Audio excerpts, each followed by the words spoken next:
Hello, squad. Hello, hello. How we doing today? Ellipti duality. It's lovely to see you both. Did you have a nice weekend? Arja. Hi. Hi. Oh, I'm gonna be... yeah, you know. Yeah, you're going through it. I can tell you're going through it. That's rough for you. See, I went through it all already in the past 2 days. I went through it all and then some, and I don't have to deal with it anymore. I do have to deal with it. I'm thinking about it every single moment. We're gonna be reading Alt Universe, and I'm gonna be like, fuck, this reminds me of that moment in Fall of Rome. Oh my god. Oh my god. Hi, Sino. Fall of Rome has a fucking vice grip on my brain right now. And I'm gonna do my best to relax. Actually, to be fair, I've already picked up another long fic. Not a long fic. Well, it is a long fic. To help cope with me finishing Fall of Rome.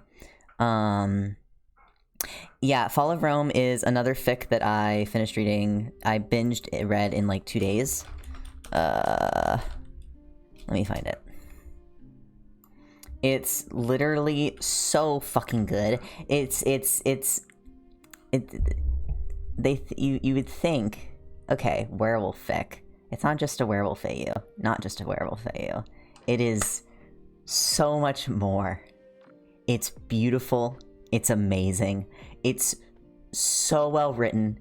It's so fucking good. Oh my god. I literally binged it in 2 days. It was like, it's probably one of my favorite Dave Cat fics. Like, I have to think about it because I need to reread it. I think it'd be fun to read it on stream, but we would do it after Alternate Universe. But, like, fuck. Like, oh, what a good fic. Oh my god. I wish I had taken it slower. I literally wish that I had read it slower because I'm like my brain, it's so funny, Arch. The day after, because the day I finished it, I like spent like an hour just like staring at my wall. like I just need to like, I needed to like cope. I just needed to cope, and I just couldn't. I was so freaking out. I did check out the first chapter last night, by the way. Hell yeah, it's such a good fic. Oh my god. It's definitely like, okay, so as a little note, it's a bit of a darker fic compared to like what Alternate Universe covers, right? Or at least like materials wise, but it's so good. It has this consistent tone, but the tone is like, it's very, it handles it well. I think it handles it very, very well for what it is. It's a very stressful fic, but it's so good, and the payoffs are so fucking good, and it has a happy ending, which is the important thing to me. If a fic is like dark and rough and hard, but as long as it has a happy ending, I will be a happy little guy. It can go through all the pain, all the horror, all the tragedy. As long as I get a conclusive, lovely, beautiful, happy ending, I will take it, and I will eat it, and I will enjoy myself. You know, because I thought there wasn't gonna be that. I was like getting towards the end, I was like, oh no, and then no, it's like, okay, this is happy, and I'm like, fuck yes, thank you. I need happiness. So, but it's a good fic. It's such a good fic. such a good fic. Glad I know it's okay in the end. Yeah. Which is, the thing is to me, it's like, when you have a fic that's, like, dealing with such, like, okay, this happens in the very first chapter, so I can say this.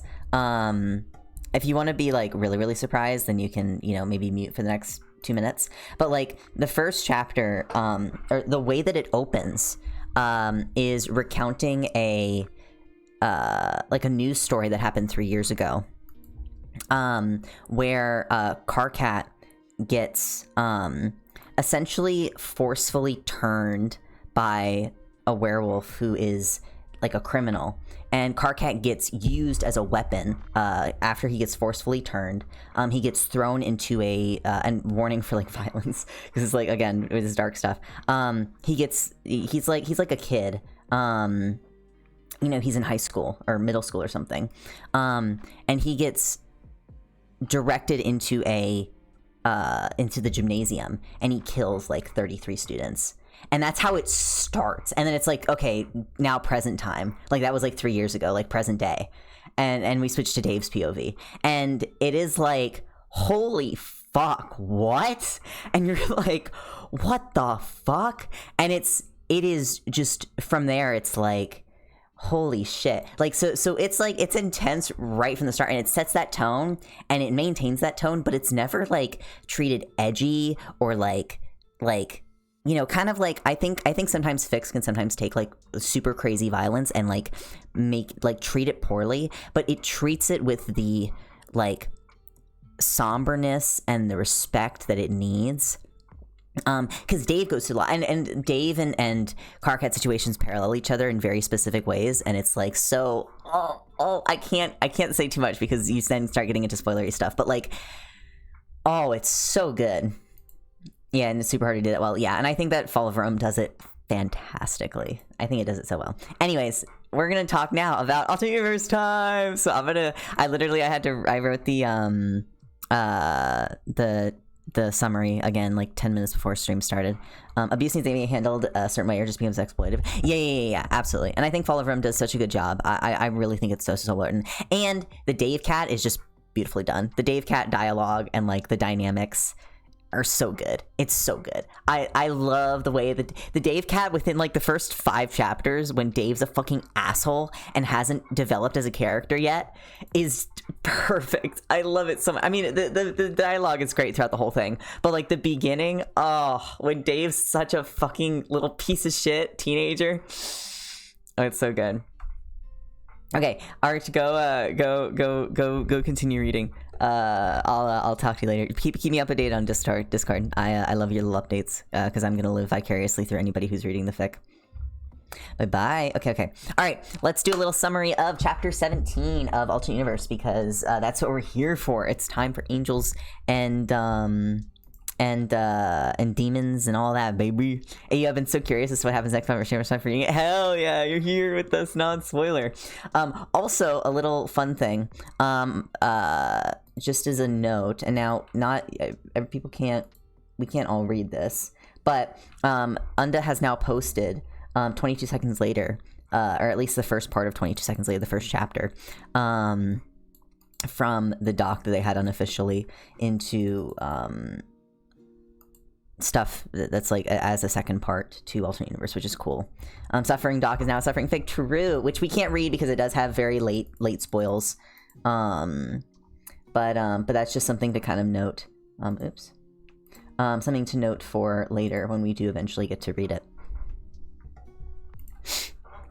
Okay, let's get into the fic.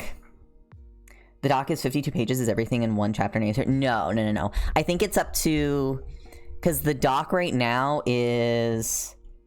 How many words in the doc? Let me check really quick.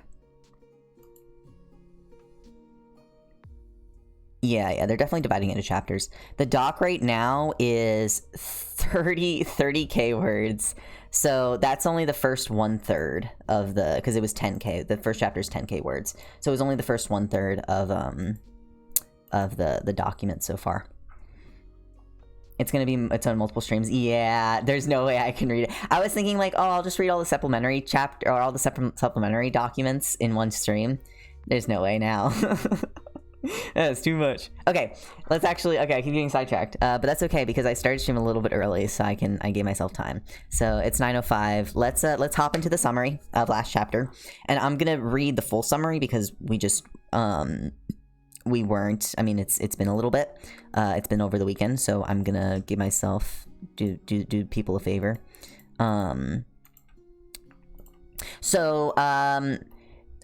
We get revealed that it is Rose and Dave's birthday. Carcat goes out to buy some thoughtful gifts for them. He gives them both their gifts, and it's like one is like a really tacky little t-shirt and like some shitty treats, but like purposefully shitty, like ironically shitty for Dave. He loves them. Rose gets a little spooky mug. Solix is like, hey, Carcat, so Rose is going to try to do something for you to make you feel better about, like, you having, like, your maker die. Don't get offended when she tries to. She just wants to help. And Carcat's like, why do you think I need a warning for that? And Solix is like, I know how you are. And Carcat's like, okay, you know what? You're probably fair. Dave then, like, right after that conversation, is like, hey, Carcat, so you want to come to Jade's Island with us? And Carcat's like, oh, Rose put him up to this. Okay, I'm going to go along with them. So he goes along, and they all go to Jade's Island together.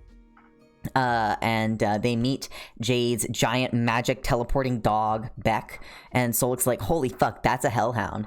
And Jade's like, really? Solix's like, how the fuck did your grandpa get a hellhound? And Jade's like, I don't fucking know. So they get to Jade's house, and Solix is still really excited because he's like, Matuna used to breed hellhounds, and so it reminds him of Matuna. And they go to Jade's house. Jade gives them the tour. There's a door that Carcat notices and is like, hey, what's that door? Because Jade doesn't go by it. And Jade's like, that leads to my grandpa's office. I'm not allowed in there. And Carcat's like, cool, gotcha. They all, again, explore the house. They kind of revel in it. It's super beautiful, you know, island, essentially like an island resort. Solix points out this, like, strange frog-shaped temple that's, like, on top of the lake that's near them. And Jade's like, yeah, I'm not allowed to go there. Beck just teleports me back, like, he guards the place. I can't go to there. Solix tries to teleport to the frog temple, and then Beck immediately teleports him back. Solix's like, okay, I need backup. Calls Matuna. Matuna's delighted to see Beck and recognizes Beck. And they all decide to walk to the temple, and hopefully now Beck will maybe be a bit more behaved because Matuna's there. They get to the temple, and Beck again behaves. Upon getting to the temple, Solix and Matuna are like, hey, Jade, did your dad, like, worship the devil? Or, it's not dad, grandpa worship the devil? And Jade's like, I don't think so. And the runes on the temple are kind of weird. It only allowed demons and Jake into it. And so Solix goes in to investigate, and they come out and they find an empty box and then an old gramophone. And the gramophone has the track, The Devil Went Down to Georgia on it, and then nothing else. Solix, like, really kind of off-put by this, and Matuna as well. Matuna teleports off to go talk to some demons about it and maybe see if he can get some more information. And Solix is just very nervous and on edge and on guard. The trip continues, and Solix is still, like, really paranoid and, like, investigating the village, or not the village, the island, like, as much as he can. Dave is kind of pissed about it because he just wants to enjoy his vacation. And Carcat's like, hey, if we just all show that we're relaxed, maybe Solix will relax by proxy. They do that. They hang out on the beach together. We have a little beach episode, but Solix still comes back and is just super freaked out. And Solix is like, I don't think that this island is real. And Carcat's like, okay, well, why don't we go look at some maps and figure out if it's real, like figure out when it was discovered. And so they hop over to the Lalonde Library, and they discover that the island was discovered in, like, the late, 1980s. Solix is still paranoid and wants to keep researching, but Dave, like, firmly orders him, like, no, you are going to stop investigating the temple, and, like, asks him, like, can we just go back to enjoying the vacation? And Solix is kind of sulky about it, but does, bring them back to the island, and kind of just goes on his own. Later, Carcat ends up reading that mildly cursed book called Impossible Geometry: A Study, and it does some weird shit to one of Jade's tables, and Carcat's like, maybe not right now. Later that night, they're all having a movie night, and Carcat's like, I need to use the bathroom. He goes to use the bathroom. Solix follows him and starts hanging out by the door, by Jake Harley's study's door, and Carcat's like, what are you doing? And Solix's like, I'm just hanging out here. I don't know what you're doing. I'm just hanging out here. And Carcat's like, okay, I see what you're doing. And essentially, like, a little malicious compliance of, like, well, I'm not technically supposed to investigate. So it's like, I'm technically not supposed to investigate anything, but if you just happen to go into his office, like, I had to go protect you, because you can get into trouble sometimes. And Carcat's like, okay, Okay, I'll oblige. And so Karkat goes inside the study, and they start looking around. They find this little bookworm named Abraxas, and it's like this little magical creature who identifies Karkat, recognizes his name. And they find a letter that Jake Harley wrote back in 1973, addressed to Roxy, talking about an airplane crash that he was in, but he encountered this strange man of ringing eyes named Karkat Vantis, who gave him this magical suitcase, which helped him survive like the plane crash. And it's very TMA. It's very cool. Karkat's like, what the fuck was I doing in 1973? What was I doing talking to Jade's grandpa in 1973? But they don't have time to discuss it before they hear Dave's voice outside the room. And Karkat's like, hey, Abraxas, really quick, do you have any knowledge of like, or any of these books talking about a species that reflects like this description of like rings and eyes? And Abraxas is like, yeah, fuck yeah, that's like around the corner. And Karkat's like, okay, awesome. Goes off, finds the book, starts reading it, and he discovers a subspecies of angels known as thrones, who are able to take on human form and are charged with preserving the state of the material world. And Karkat reads this and is like, what the fuck? I'm a fucking angel? And he's like really like angry and frustrated because things make sense, but it's just such a bundle up of emotions of him finally discovering who he is, but also being so pissed about it, and so pissed about like just at the world, at everything, at how he got into the situation, that his voice is too loud and ends up shattering the glass floor that he was standing on in the study, and his wings sprout as he goes like fucking spiraling into the rain and the storm, plummeting headfirst through the air and right into a cluster of trees. So that's where we start. That was last chapter. So it is time for chapter 18. All good girls go to hell. Let me turn down my music a little bit. Turn down for myself. All right, it's time. Chapter 18. Ba-ba-ba-da-bum. Karkat. You open your eyes and gasp in a breath. Gross muddy water sloshes into your mouth and you instinctively cough it out. Karkat, are you alright? A hand touches your shoulder and you jerk in alarm. You hit something that yelps. Still coughing, you push yourself up onto shaky hands. Your head is throbbing and you feel dizzy and disoriented. Rain is beating down on you and you're soaked through your back and your shoulders feel so heavy. What hit me? You croak out. More like, what did you hit? You smacked right into that tree. Sit up, let me look at your face, Jade insists. You recognize her voice, and as she pushes you upright and kneels down before you, it's absolutely her.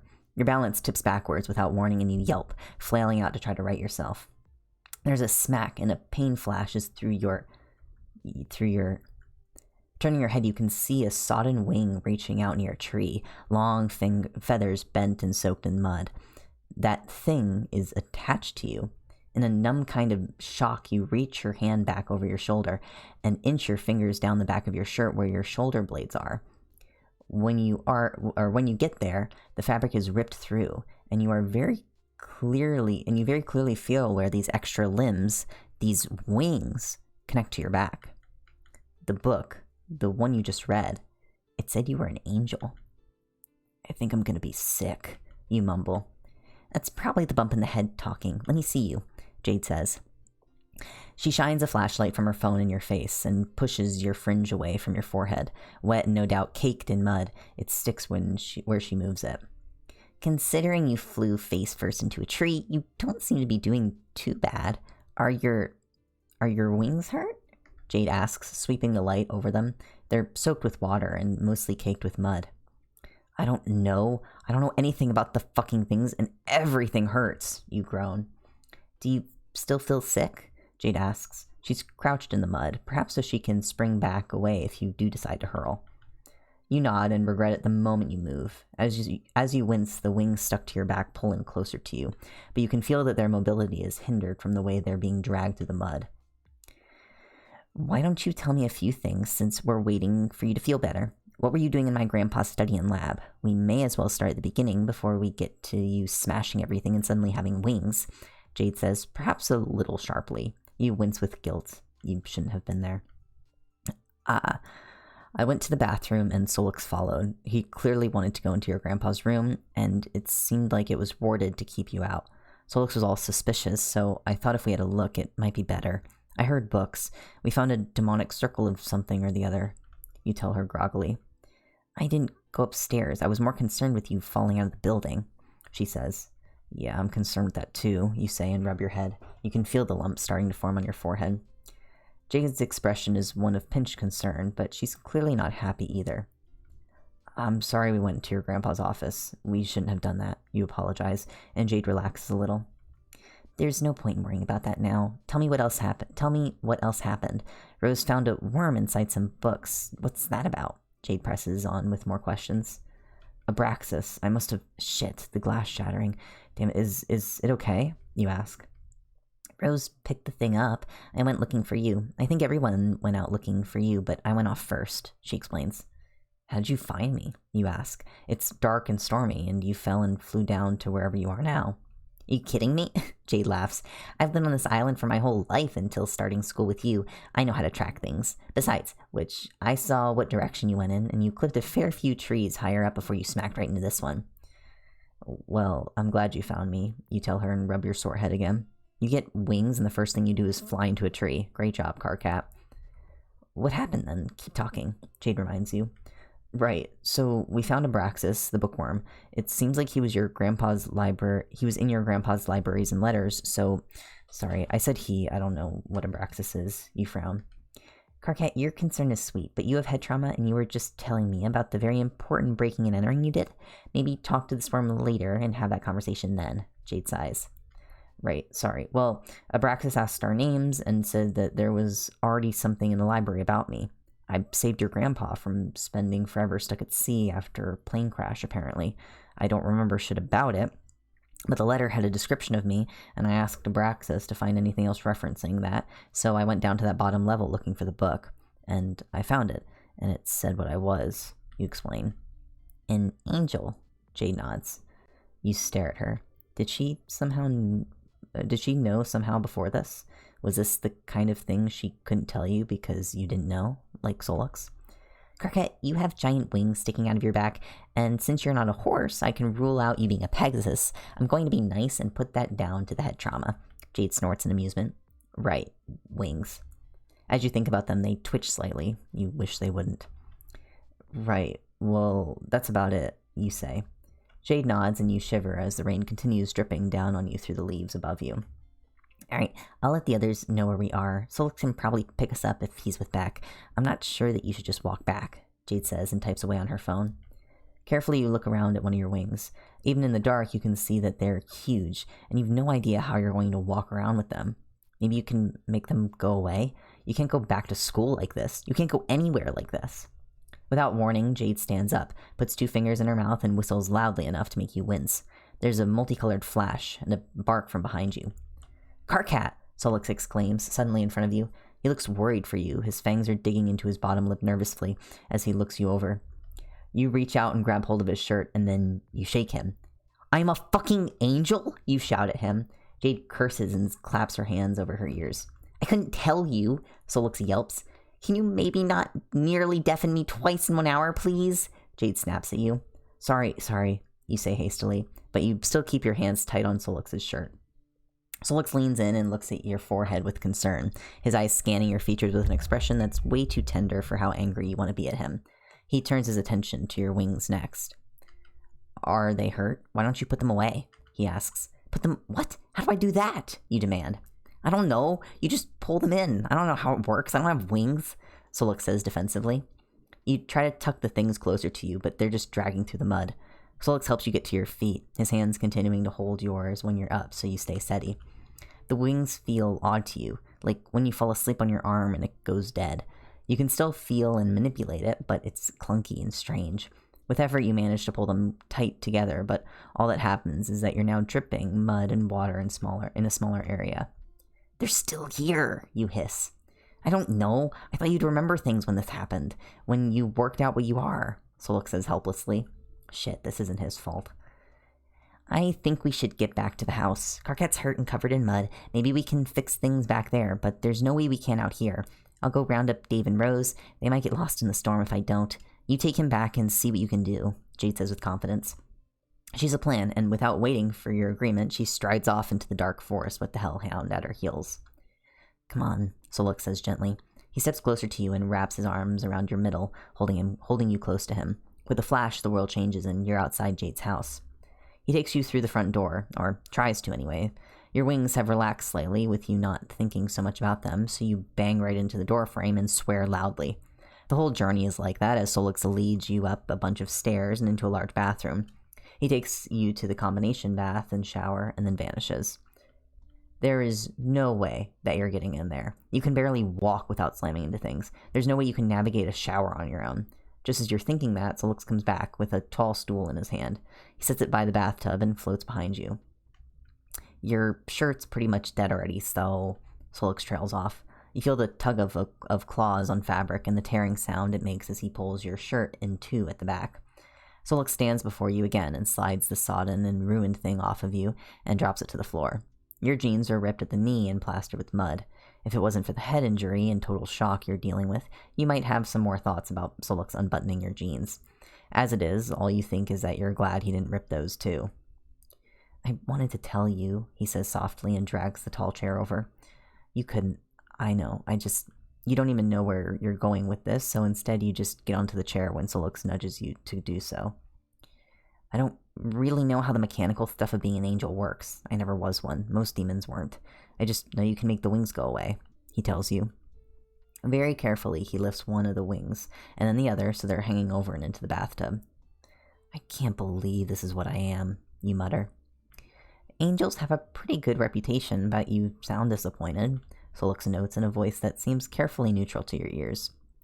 I don't know, at least demons are actively trying to damn humanity. Thrones supposedly make things the way it was intended to be. Am I supposed to look around at the world how it is now and be like, oh, yep, this is perfect, we did a great job. What the fuck? You say furiously. The shower turns on behind you, and when you twist around to see Solix, he's floating there with the shower head in hand and a fond smile on his face. He presses a hand to the top part of your right wing, making it spread a little. Do you think you're the kind of person who'd be good at following those rules? Do you remember being like that? Solix asks you in a definitely leading way. Your shoulders slump, and your wings do too, spreading wider into the bathtub. Warm shower water flows over them suddenly, and you feel it as all your feathers stand up on end. The feeling builds and builds like a sneeze until you shake all over. Thanks, Solix grits out. You twist and see that the tiled wall behind Solix, and Solix himself, are now splattered with water and mud. Sorry, you apologize quickly. Sorry, I'm imagining like a chicken when they do the little fluff thing, or like a dog, when a dog like shakes the water off. Like Solix is just sitting there with the shower head, just fucking soaked. Sorry, just a funny image to me. Solix sighs and shoves you into sitting straight again. He goes back to washing your feathers, and even though you're trying to resist the urge to flick your feathers out, it still happens a few more times.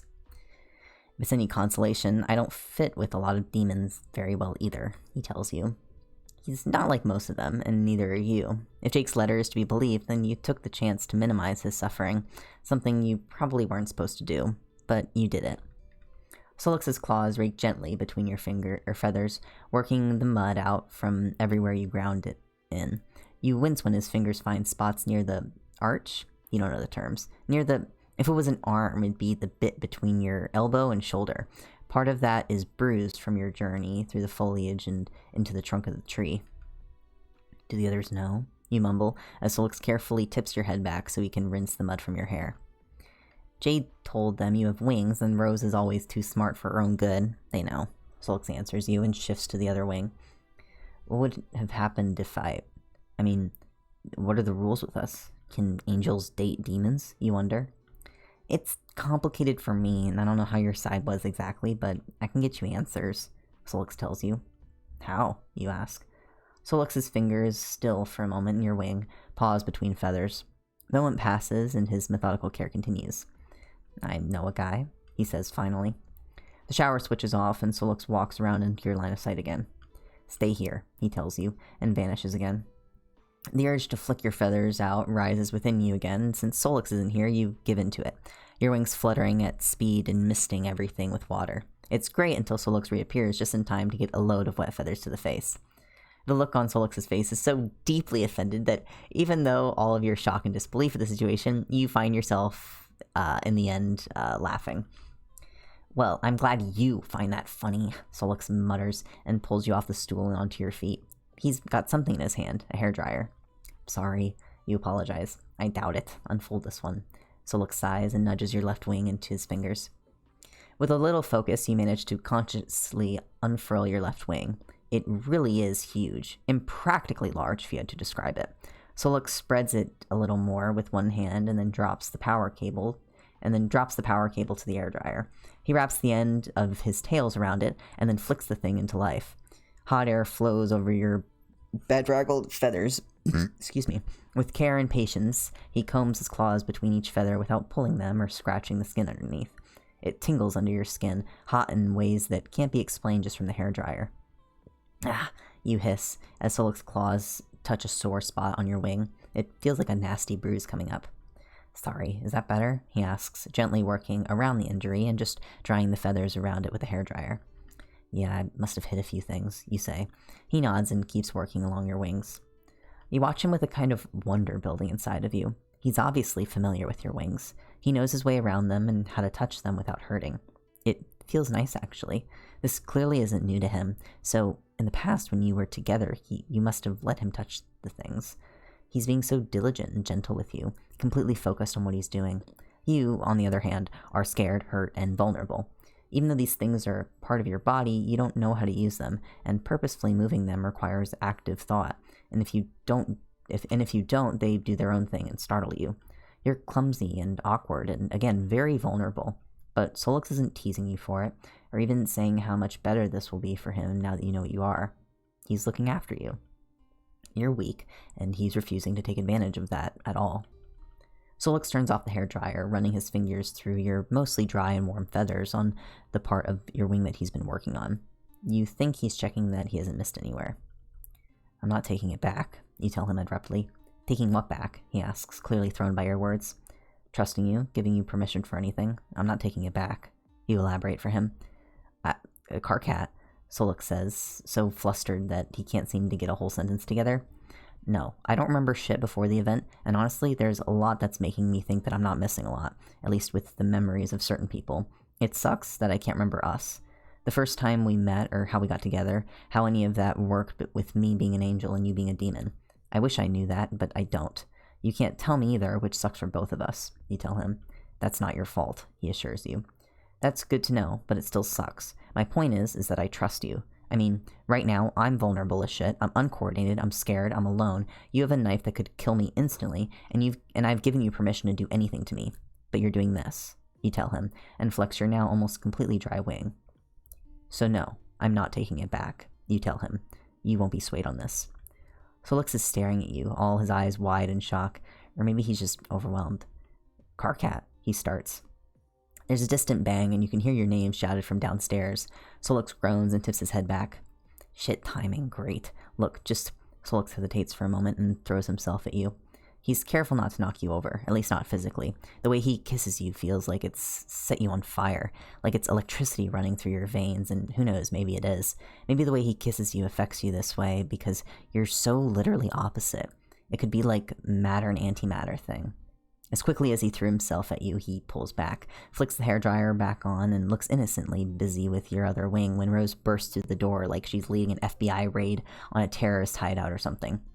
Carcat! Rose shouts and rushes over. She stops just short of you, staring over your wings with shock on her face. Seeing them up close must be something. Solux turns off the hairdryer in time for Dave to loudly go, "Whoa!" from the door. You got all the mud out, Jade comments from the doorway. You really are an angel, Oh, wow, Rose whispers, all her volume from before completely gone now. She steps closer to you and reaches for your face with a hand. Her fingers skim your cheek. She stares at you, taking in your face and the bump on your forehead. Her eyes skitter along your wings, which instinctively tuck closer to you under her scrutiny. What she returns to is your face. "We were so worried. Are you all right?" she asks you. "You fell out of a building, man. Jade said you hit a tree with your head. We were scared you died," Dave adds. He's rain-soaked too. Mud splashed up his jeans from where he was running around outside to look for you. They were all looking for you. They were trying to protect you and help you because they're your friends. Dave is more than just that, but that doesn't mean he isn't your friend too. They care. "I didn't mean to scare you," you apologize. "It's not your fault. We're just happy you're okay," Rose says gently. You're overwhelmed with their affection. Between all four of them, this is just so much. Rose's eyes widen. In fact, everyone but Solux reacts in shock. Rose starts. "Is that a halo, or are you just pleased to see me?" Dave asks with a weak little smile. Or with a weak little laugh. "Both," Solux snorts. "Oh, a what now?" There's a mirror on the wall across the room, and you clumsily make your way over there with your wingtips dragging on the floor tiles after you. When you look at yourself, there's this glow from behind your head. Your messy hair is starting to dry in its usual wild, fuzzy way that it does. There's a bright light shining through the fluff of hair, as if you were standing in front of a bright light. When you look over your shoulder, there's nothing glowing there. And when you turn your head this way, and that in the mirror, the light is always behind you. When you're facing side on the mirror and looking at yourself out of the corner of your eye, there's light gracing your profile. It's a halo. You have a halo. "What the fuck?" you whisper. "Dave, can you get him to the movie room? I need to get someone here," Solix asks. Sure, but okay." Dave doesn't get past sure before Solix is gone. "Movie room then?" Dave suggests. You have nothing better to do, and you trust Solux, so you'll go. As you've already bemoaned, your wings are huge and seemingly going nowhere. When faced with the doorway, you try to deliberately pull them tight to you, but that makes them drag on the floor in a way that's really unpleasant. Arching them out a little more sideways changes the angle of the wings so that they don't drag on the floor, but then you can't get through the door. "Turn sideways, maybe?" Jade suggests from the hallway. "Oh, yeah." You relax your wings somewhat and sidestep to the door. "I can't go back to school like this, I can't," you mutter. I can imagine what people would think and do if an actual angel showed up, all the questions you'd get about God and where any of them are. "What have you been doing this whole time? Answer all these theological questions and so on," Rose agrees. "Way to be reassuring, Rose," Dave says, clearly disapproving. "I'm sure Karkat has already worked all that out. Pretending that we're not in the situation that we're in isn't going to help anyone. I'm assuming you don't remember anything new," Rose asks. You shake your head. You can't help but notice that she said the situation that we are in, not the situation that you're in alone. They're sticking with you. "That is some glow," Dave remarks. "What's weird is your halo doesn't seem to illuminate anything else. You guess it just makes your head glow. Hello, useless superpower." When Jade leads you onto the movie room, it occurs to you that the sofa is not going to be a workable situation, not sitting on it, normally at least. Instead, you clamber over the back and sit on the back of the sofa with your feet on the seat. Dave settles next to you, and Rose and Jade take the nearby love seat. "So, are you telling me that you saved my grandpa's life, then?" Jade asks. "What do you—" Rose tries, but Jade waves her off and shushes her. Jade looks intense, her eyes focused and sharp, in a way you've only seen once before, the time she followed Solux in June to listen in on them. "I don't know if saved is the word. From his letter, it sounds like I gave him supplies so he wouldn't suffer anywhere near as much as he would, and he would be rescued sooner. I don't remember any of it. It's just what he wrote." You explain yourself. "You wish you remembered. Some answers would be great." "Does that mean you were on some mission to save him, or to help him at least?" Dave wonders. "Then surely that means that my grandpa can't be a devil worshipper if heaven wanted to save him or look after him. Why would your side want to protect someone who is on hell's side?" Jade points out, clearly clinging on to the idea of who her grandpa was. Not that you blame her for that. "We're assuming that Karkat was doing what he was supposed to be doing, and not running around trying to help anyone he could, or breaking orders to do what he thought was the right thing. This is Karkat. He gave a dragon a library card to make her happy." Rose sighs. You vaguely resent her characterizing you as a pathological do-gooder, or at least someone obsessively nice. You can be mean. You feel bad about it afterwards, but that's not the point. There's a puff of smoke, and suddenly Solux and Matuna are in the room too. Matuna sucks a breath in through clenched teeth when he sees you. "He doesn't know anything. He can't even make the wings go away," Solux says desperately. "I don't want to talk about," Matuna tries. "Please," Solux begs. "Baby, fine. Only if the rest of them get out. I'm not doing this with an audience." Matuna grits out, pinching the bridge of his nose. Right, Solix nods, and instantly everyone else but you and Matuna are gone. The demon sighs deeply and waves a hand at the door, which seals over with heavy gold chains. Without a word, he moves closer, standing in front of the armchair, but not sitting down. Do you remember anything? He asks, his voice cold. Solix said you try to say, but Matuna cuts you off sharply. I asked you, he hisses. Not about being an angel, no. Why did Solix bring you here to talk to me about it? You ask your own question in return. Matuna looks away and wraps his arms around himself, his thin fingers digging tightly into his arms. He says nothing, and you're about to prompt him again when he moves. Matuna rolls his shoulders forward, like people do in those exercises to relieve neck tension or whatever. When he does it, something comes out of his back. You don't parse what it is, what you're seeing right away, so you take it in part by part. It's two things, big. You realize that you can smell them, like burnt barbecue and singed hair. It's flesh stretched out, blackened, cracked, and burnt. In parts, you can see bone showing through ripped and bleeding skin, and it's only when you get to the end and see the half-charred white feather that you realize that you're looking at wings like yours that have been horribly destroyed. Matuna shakes himself off, and his wings seem to fold away impossibly. With a sharp exhale, he drops into the armchair and pulls his feet onto the seat of it as if he was trying to make himself as small as possible. Those were angel wings, but he's a demon. You're not stupid. You know the idea of how demons came about. Fallen angels. Solix said you were sort of the only angel he knew, that he sort of knew someone who could help. Matuna isn't an angel, but he was. I can't answer questions about your past or about you. I don't know you. I only know about you from Solux. I can tell you abstract shit or stuff about me, that's all. Matuna informs the arm of the sofa, some distance away from you. He can't look at you right now. You swallow thickly and try to work out what to say. Are you okay? You ask him, and now he does look at you. That looks really painful, you add. It's only mild migraine levels of pain. When they're out, it hurts as much as you'd think, Matuna answers, his voice a little more gentle now. I don't know where to start asking questions, you admit.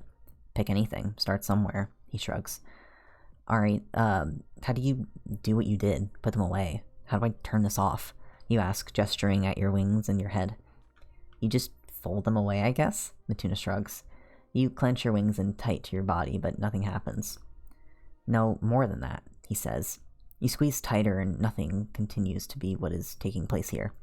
That's not working, you groan and relax. That was starting to feel like you might cramp your back up. I don't know what to tell you. I don't know how to explain a bodily function to you. I can't tell you how to digest food either, but I can do that. Matuna shrugs. Fucking great. Ugh. Next question. The book said that I'm a throne. What the fuck? You ask. That the fuck. Matuna nods. You glare at him. Throne isn't super helpful. It's like saying that you work with computers. It tells me fuck all about what you really do. What thrones are supposed to do and what you really do is also another thing. Heaven doesn't work the way it should, Matuna says with a sigh. What's that supposed to mean? You ask. Matuna seems to consider what he's going to say for a few long seconds before he speaks.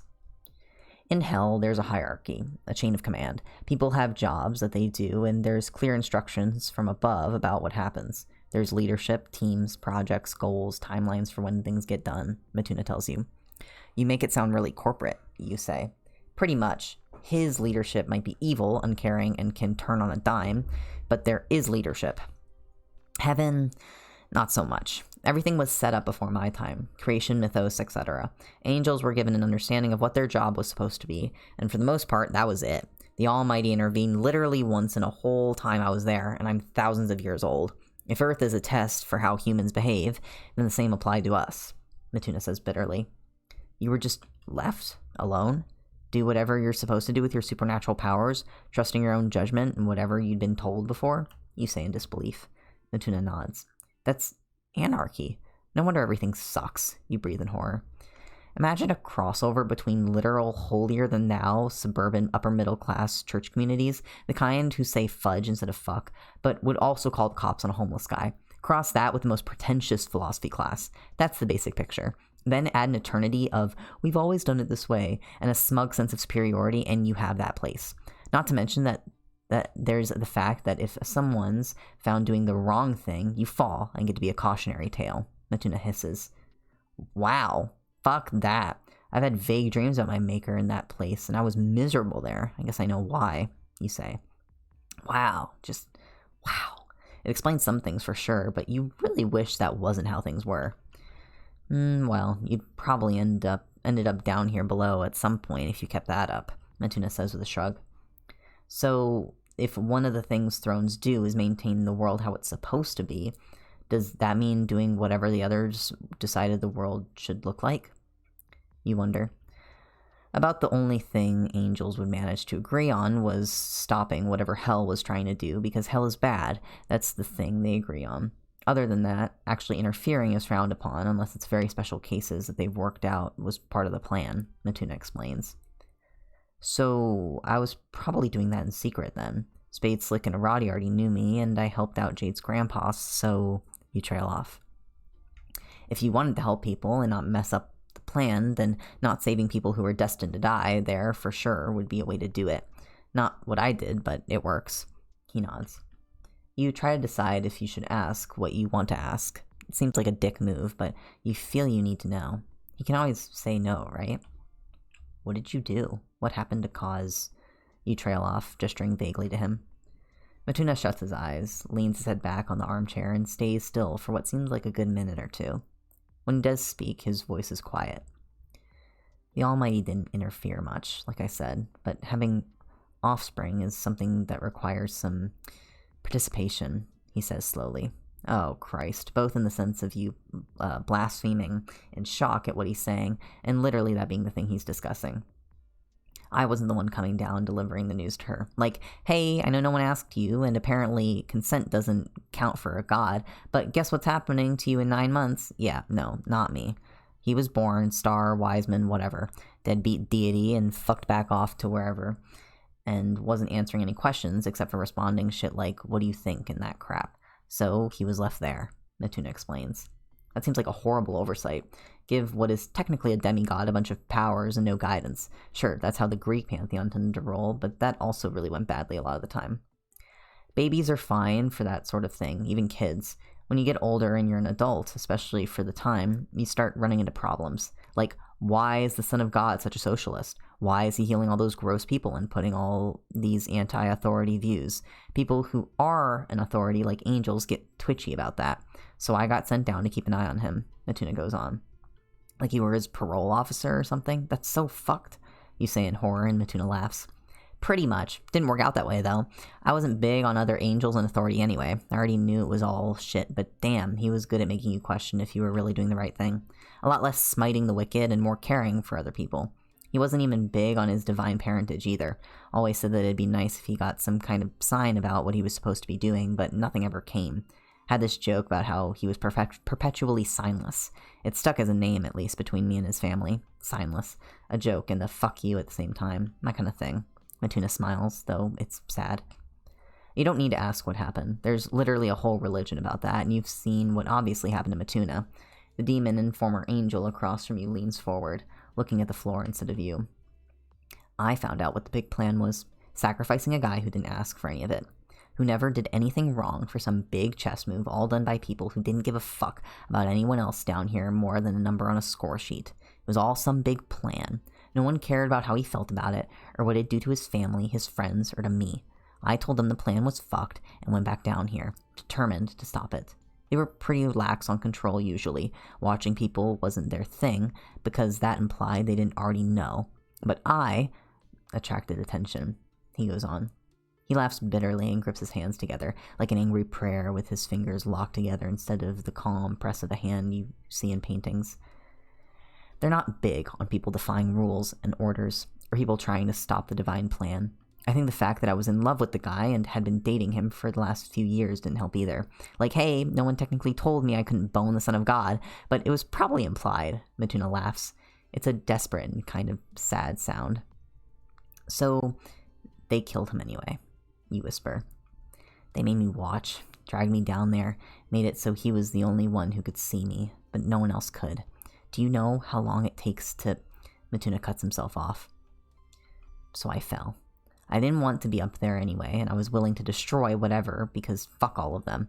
Only I got asked to do something, a kind of prove yourself test.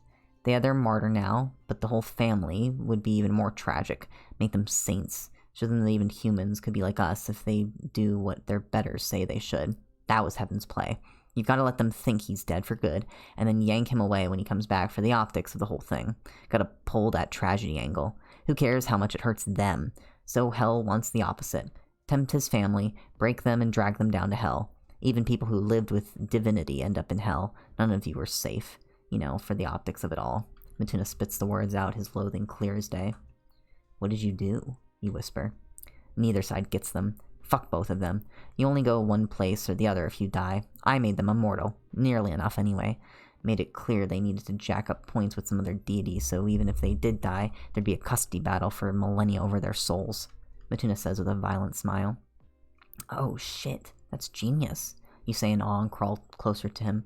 You nearly unbalance and have to throw a wing over the back of the sofa to stay upright, but you're closer to Matuna now.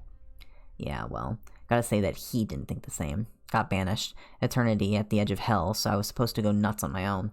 Instead, I bred hellhounds. Well, enough that I got useful to other demons. Ended up meeting Latula after I got dragged to court to decide if it was a violation of my punishment, or more like Latula was made after Red Glare won my case. That part of her came out, and I'm not explaining demon reproduction to you, Matuna says flatly. Solix already did that, you tell him. Oh, yeah? If he told you we reproduce sexually, he was trying to get you in bed, Matuna snorts, and that's actually the first amused smile he's had since he started his tale. He didn't say that, but apparently that's happened before, not him lying, I don't mean. I'm pissed that I can't remember if I'm honest. You sigh. Seriously, you've remembered shit about Cankry, but you can't remember having sex with Solux? Why can't you selectively get your memories back? It's not fair. I can't help you there. I'm sure I'll demonstrate if you ask nicely, or if you look or breathe in his direction. He's embarrassingly thirsty for you. I'd say it's damaging my brand for him to be like that when he looks so much like me and has my name, but I did bone the Son of God and was just as stupid for him, so I can't really throw the first stone here. Tuna snickers. You wonder if he talked like this when he was still an angel. I have a few vague memories. Well, dreams that I think are bits of memories and some little flashes that come up with trauma or whatever. It seemed like it sucked up there. I think I get why Solix likes you so much. Heaven and hell seem to suck equally in different ways. I'm glad he picked you, I guess, you admit. Matuna seems a little touched by your comment and smiles. You go to sit down properly again, remembering that you can't with the wings on your back, so you're forced to climb back onto the top of the sofa again. This is going to get old really fast. Alright, I need to think. You can't tell me anything about specifics and basics, how to make obvious angel stuff go away that aren't working. What else can I do? I can go invisible, touch and pick up regular fire. I don't need to breathe. Is that normal? You ask. For a throne, yeah. You're expected to be able to do stuff down here if the endless discussion groups decide it's a good idea. There's no point sending you here if you're gonna die from mortal shit. Thrones are generally pretty hard to kill. You're not usually designed for war or anything. There's different angels for that, but harder to murder than your average angel, Matuna tells you. Unless you have a magic knife. I saw 2 demons kill my maker with one, and it didn't look hard to do that at all, you point out. There's not many of those around. Solix told me about that, the demon says with a wince, like he feels bad for you. So what the hell are the other angels then? Did they all lose their memories like me? Cankry didn't seem to know what he was, you ask. I don't know. I don't even know all the details about what did this to you exactly. Not that I could. If your maker was down here, excuse me, and didn't know what he was, and you didn't, then I would say that any of you down here probably got wiped, Matuna says, but it's obviously a guess. You suppose guesses aren't covered by the spell, and that holds his tongue on this topic normally. Wait, Karkat go invisible? Yes. So remember when Jade did the Fey magic? After she got caught by June, Karkat was able to stay invisible. And then later he tries again when going into Cankry's apartment to check for traps. He goes invisible to check it out before Solix goes in. So, but he realizes that he's able to stay invisible after he did the thing with Jade. Because it wasn't, her Fey magic wasn't affecting him at that point, but he was still able to stay invisible. Yeah, no worry. It's a long fic. We're deep into it. As you figured a few details, it's okay.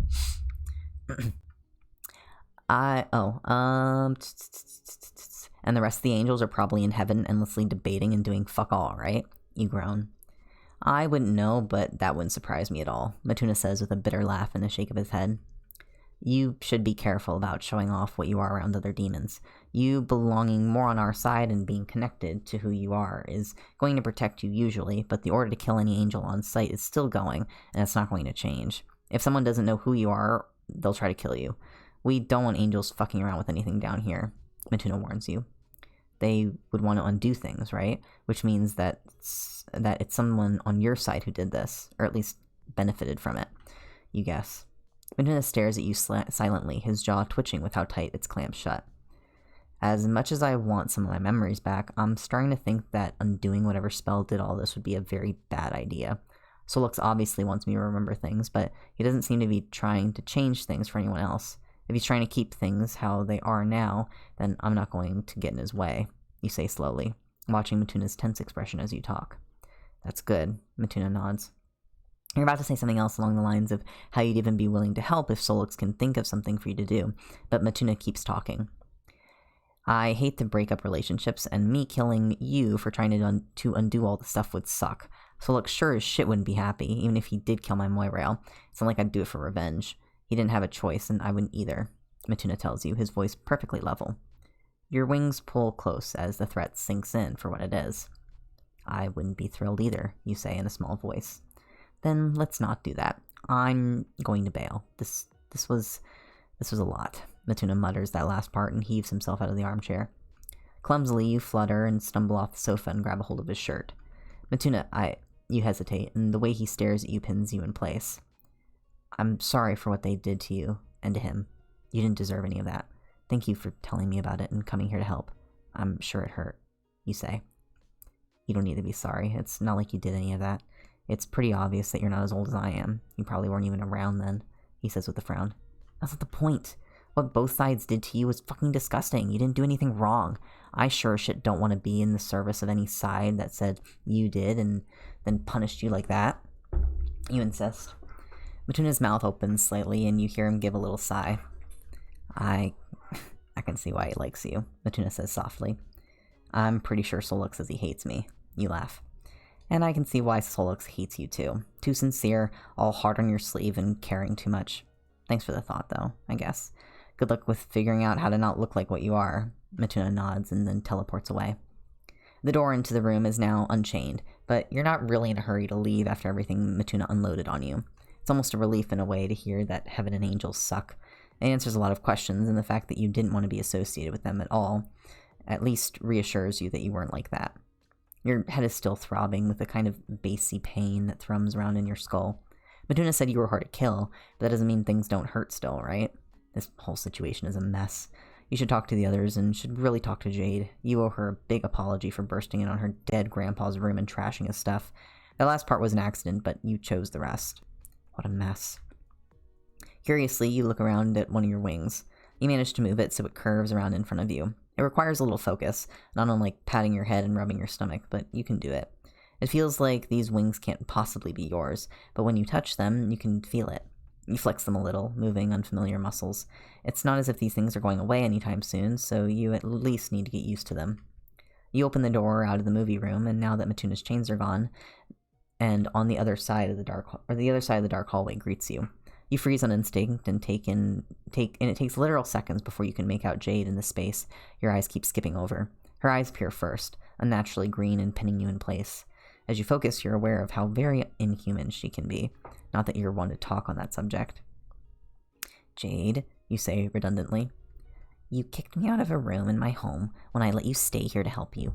You broke into a room even I was banned from, damaged the building, and risked a bunch of books that Solux has been good enough to rescue from the storm. On top of all of that, you're casting suspicion on my grandpa. Jade says, the only reason that you can't call it an accusation is because every bit of it is true.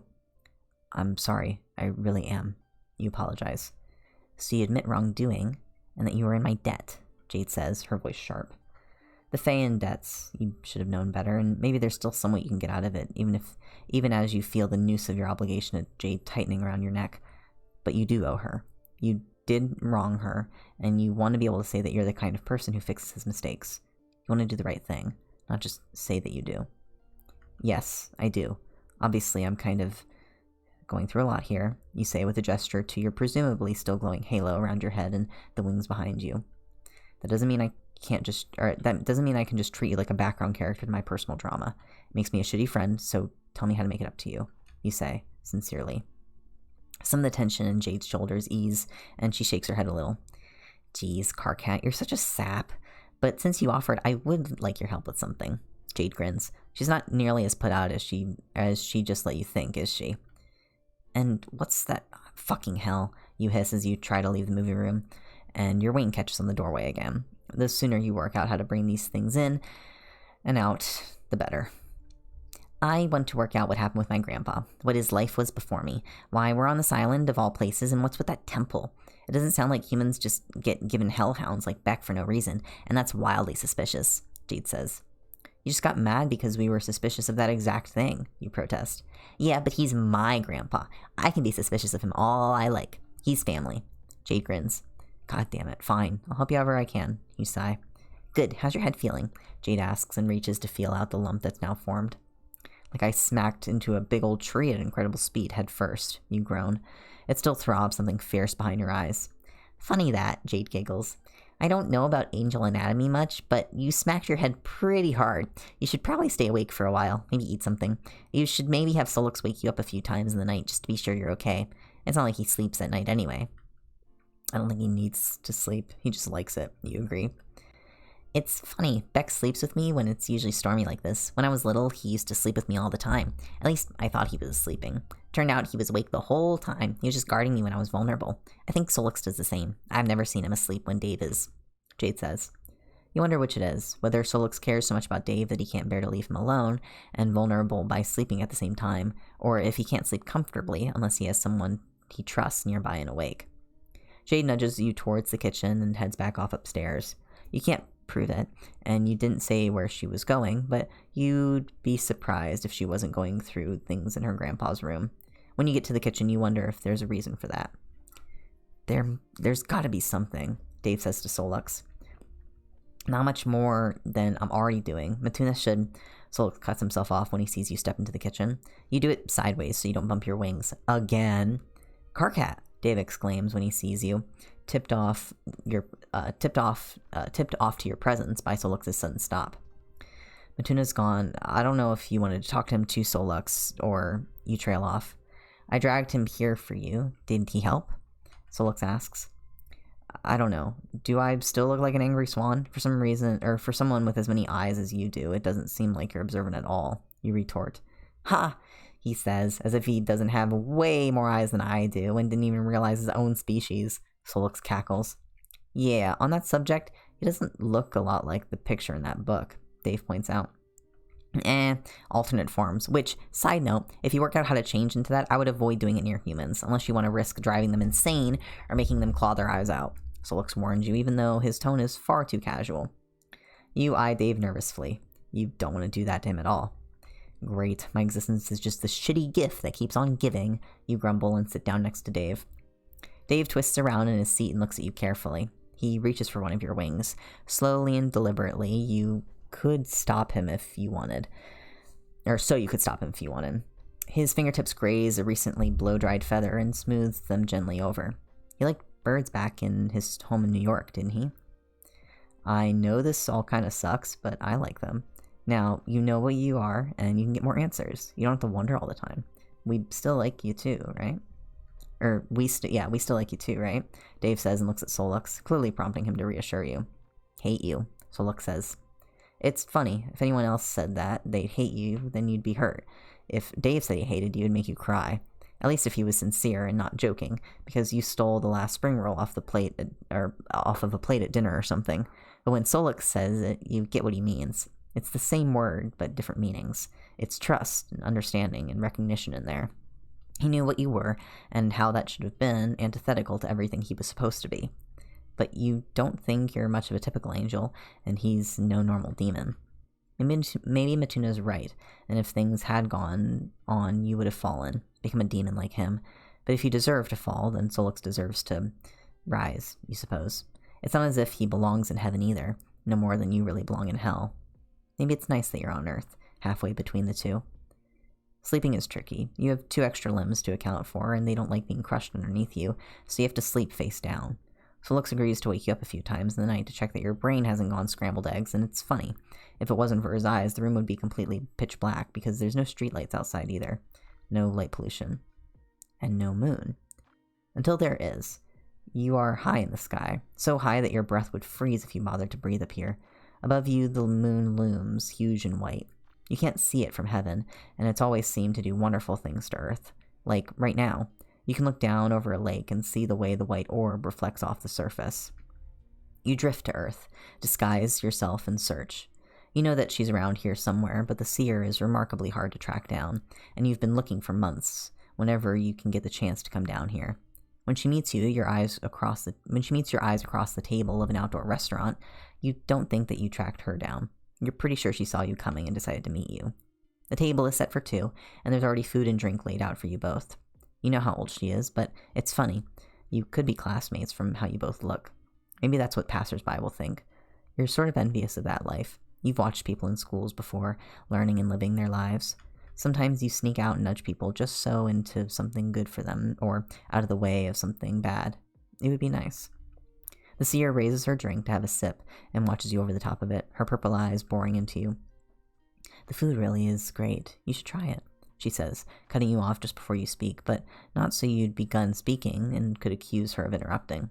It's deliberate, but it is pizza, and you've not had a chance to have any so far, so you won't say no. We have an interest in common, I think. I need your help, you admit, and pick up a slice of pizza. And why exactly should I help one of your kind? She asks. You bite into your pizza, intending on using it to buy time, but the taste just overwhelms you. Oh, fuck me, that is good, you groan, and the seer laughs out of sheer surprise. You are not quite what I expected, she laughs. Don't, tell anyone, you mumble, glancing around, as if Kankri wouldn't already have your skin for what you're doing already, but you know he'd add cursing to your long list of sins. Or still, he'd read them all out to you again and make you sit there and listen. The more you're able to avoid lengthening that list, the better. Your secret's safe with me, so you need me to see for you, she grins. You watch as she stretches her arms up behind her head and leans back, languid and comfy in a certainty that she has in herself. Her expression freezes. It's night, she says, still looking up. Yeah, you say, looking around. As if noticing your gaze, the street lamps spring into life, and they hadn't been before. But they should have been on. It's obviously night. It wasn't night, it was day, and that Rose trails off, still looking up. You look up. The moon is huge, far bigger than it ever should be, and it's bright, luminous green. Then, like a bulb going on, it becomes white and perfectly smooth watching you. You flail, awake with your pillow-muffled yelp, and from Dave's cry next to you, there's a very real chance you might have smacked him with a wing. You fumble upright, actually pushing yourself up on your wings as much as your hands. The moon, Rose gasps. She sat bolt upright in her bed, too. The 2 of you stare at each other, each of you presumably wondering the same question. Were you in my dream? She asks first. I thought you were in mine. Nighttime at a restaurant? The moon was wrong, you tell her, even as the details start to slip from you. Yes, that's exactly it. You were asking me about something, Rose nods. What are you 2 talking about? Dave groans as he looks between you and his sister. Stop talking about it, Solix tells you tightly. You look at him, and for the first time you see wide-eyed look on his face, and the not-so-subtle thread of fear running through his whole body. Why should we do that? That meant something, Rose insists. Rose, please, trust me, leave it alone, Solix pleads. Wait, are you having visions again? With Karkat somehow? Dave asks, obviously confused. At least Jade is still too asleep to ask questions. The girl can sleep like no one can. Rose hesitates, clearly caught in something she hadn't wanted to share yet. Dave looks at you, and it's clear that poker playing is never in your future. You're pretty sure he reads you clear as day. Cthulhu's been talking to you? How? Solix says in a tight voice. In a dream, just once, right before the zombies. I don't think that was him, but I don't know what else it could have been, or how Karkat was there, Rose admits. Maybe it was my dream and you were just seeing it, you suggest? I was an active participant, not just an observer, Rose says with a shake of her head. Tell me exactly what you dreamt, Solix demands. Dave looks uneasily between you all, and his obvious concern for you and his sister coupled with Solix's clear distress, you have no choice but to tell him. You speak the details of the dream into the dark room as best as you can remember, with Rose filling in the details that you miss. As you talk, you'd say Solix's face grows more and more ashen, or at least you would if his natural skin color wasn't literally the color of ash normally. I need to go. Don't go back to sleep, Solix tells you. Solix, it's the middle of the night. I'm not staying awake for no reason, Rose grumbles. It's not for no reason, and I asked, just don't sleep, he insists again. I'm going to need more than that, Rose tells him. Can't you just take me on my word? Solix asks hopefully, but Rose's look shuts him down. Fine, we can all be unhappy about the situation. Solix snaps and gets to his feet. You're about to ask that he can come back to bed with you. Dave certainly looks like he was about to do the same, but you don't get the chance. Solix lights up in red and blue, and you can hear muttered sibilant syllables of demonic tumbling from his mouth. You feel something snap, rather than hear it, and then Solix vanishes. Maybe we shouldn't go back to sleep, Dave suggests worriedly. As if I don't have sleep problems to begin with, you sigh, stretching your arms above you. It seems that your wings instinctively mirror the stretch, reaching up and spreading into the full space provided by the high ceiling. It is without a doubt the single most satisfying stretch you ever remember, and for once your back doesn't feel all messed up and sore in a way you'd always attributed to poor posture. You sigh in bliss and fold your wings back in place. Dave is staring, without his shades on. It's very obvious that he's staring at you and not just looking at you. You become acutely aware that you don't have a shirt on still. Well, if he's not going to bother giving me a proper reason, then I'm going back to sleep, Rose says tartly, and very pointedly tucks herself back into bed. Next to her, Jade snores, never having woken up at all. For your part, you settle back down on your front and habitually pick up your phone to flick through your email, social media, dumb games, the usual stuff that you occupy yourself when you wake up in the night. Dave nestles down next to you, and once more his fingers graze one of your wings, and it makes you jump a little, and he jerks his hand back. Sorry, he apologizes in a whisper. No, it's fine, you just startled me. I don't mind, you tell him. Honestly, if he sees you with wings and a halo and is for still some reason into you, then you should be thanking your lucky stars, not pushing him away. Can I touch you? Dave whispers, his fingers still very close to your wing. Casual reminder that I am still here and not asleep yet, Rose announces from the bed. It's his wing, Rose. I wasn't... You say... And you say about me, Dave replies hotly. It's a little bit like the lady doth protest too much, and Rose's muffled snickering tells you that she thinks something along the same lines. Sure, you grin at Dave in the dark. Dave grumbles a little under his breath about nosy sisters with filthy minds and things that he absolutely wasn't thinking of doing or touching. Not that he'd mind, of course. And then he seems to realize that you can actually hear him and still and shuts the fuck up. Good God, Dave is a whole ass disaster, and you are absolutely stupid for him. Still, Dave does touch you. Your wing, that is. You really should learn the names of your bird parts, because you're going to assume that the bend at the top is sort of like an elbow if the place where it joins to your back is akin to a shoulder. So you guess that the bit Dave is gently stroking his fingertips along is like your forearm, except it's a wing. Dave feels along the individual feathers so carefully and then works his fingers under them to the warm, delicate skin underneath. You feel his fingernails brushing the skin there, and it makes you shiver. Carefully, he nudges your wings upward so it's not flat against him, and folded up a bit more upright, like he's testing the range of motions. He seems to regard the inside of your wing curiously, looking at it and touching the places where it meets your back at the very base. Dave brushes the smaller, fluffy feathers there, which you suppose aren't used for flying so much as they mostly brush your back. They're a bit downy, you guess. Dave examines them carefully for several long seconds before just shoving his whole face in there and making you yelp in alarm. Rose sighs pointedly, and you try to remember to keep it down. So soft, Dave whispers. A little warning next time, you hiss at him. Sorry, wait, next time? Dave grins, and he falls back on the makeshift mattress on his side, his head propped up on his hand and his body laid out in a parody of an alluring pose. You smack him with your wing, and it knocks him back onto his back properly with a satisfying oof. You shake your head, you return to your phone, and try to ignore it when Dave goes back to curiously playing with your wing and seeing how it works. It feels nice when he gets to stretch it out properly, and he actually combs a few feathers back into place, and it's like a satisfying an itch that you hadn't known was bothering you. In all honesty, the physical touch is soothing, and you end up a boneless, melted angel next to Dave, dreamy and content, kind of like the way cats look in sunbeams. It's been long enough for you to get that relaxed, and unfortunately, long enough for Rose to fall back asleep. Her scream has you up on your feet in seconds, Dave jolting up with you. Even Jade doesn't sleep through this one, flailing up in bed and staring at Rose. Rose is sat upright in bed, screeching with her hands over her ears. "Rose!" you shout, and Dave, who is more proactive than you, leaps onto your bed with her. "What's wrong?" he yells. "The noise! Can't you hear it?" Rose shouts as loud as she can, her hands still over her own ears.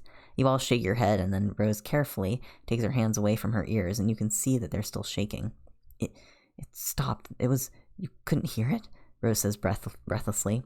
"All we heard was you screaming. What happened?" Jade asks.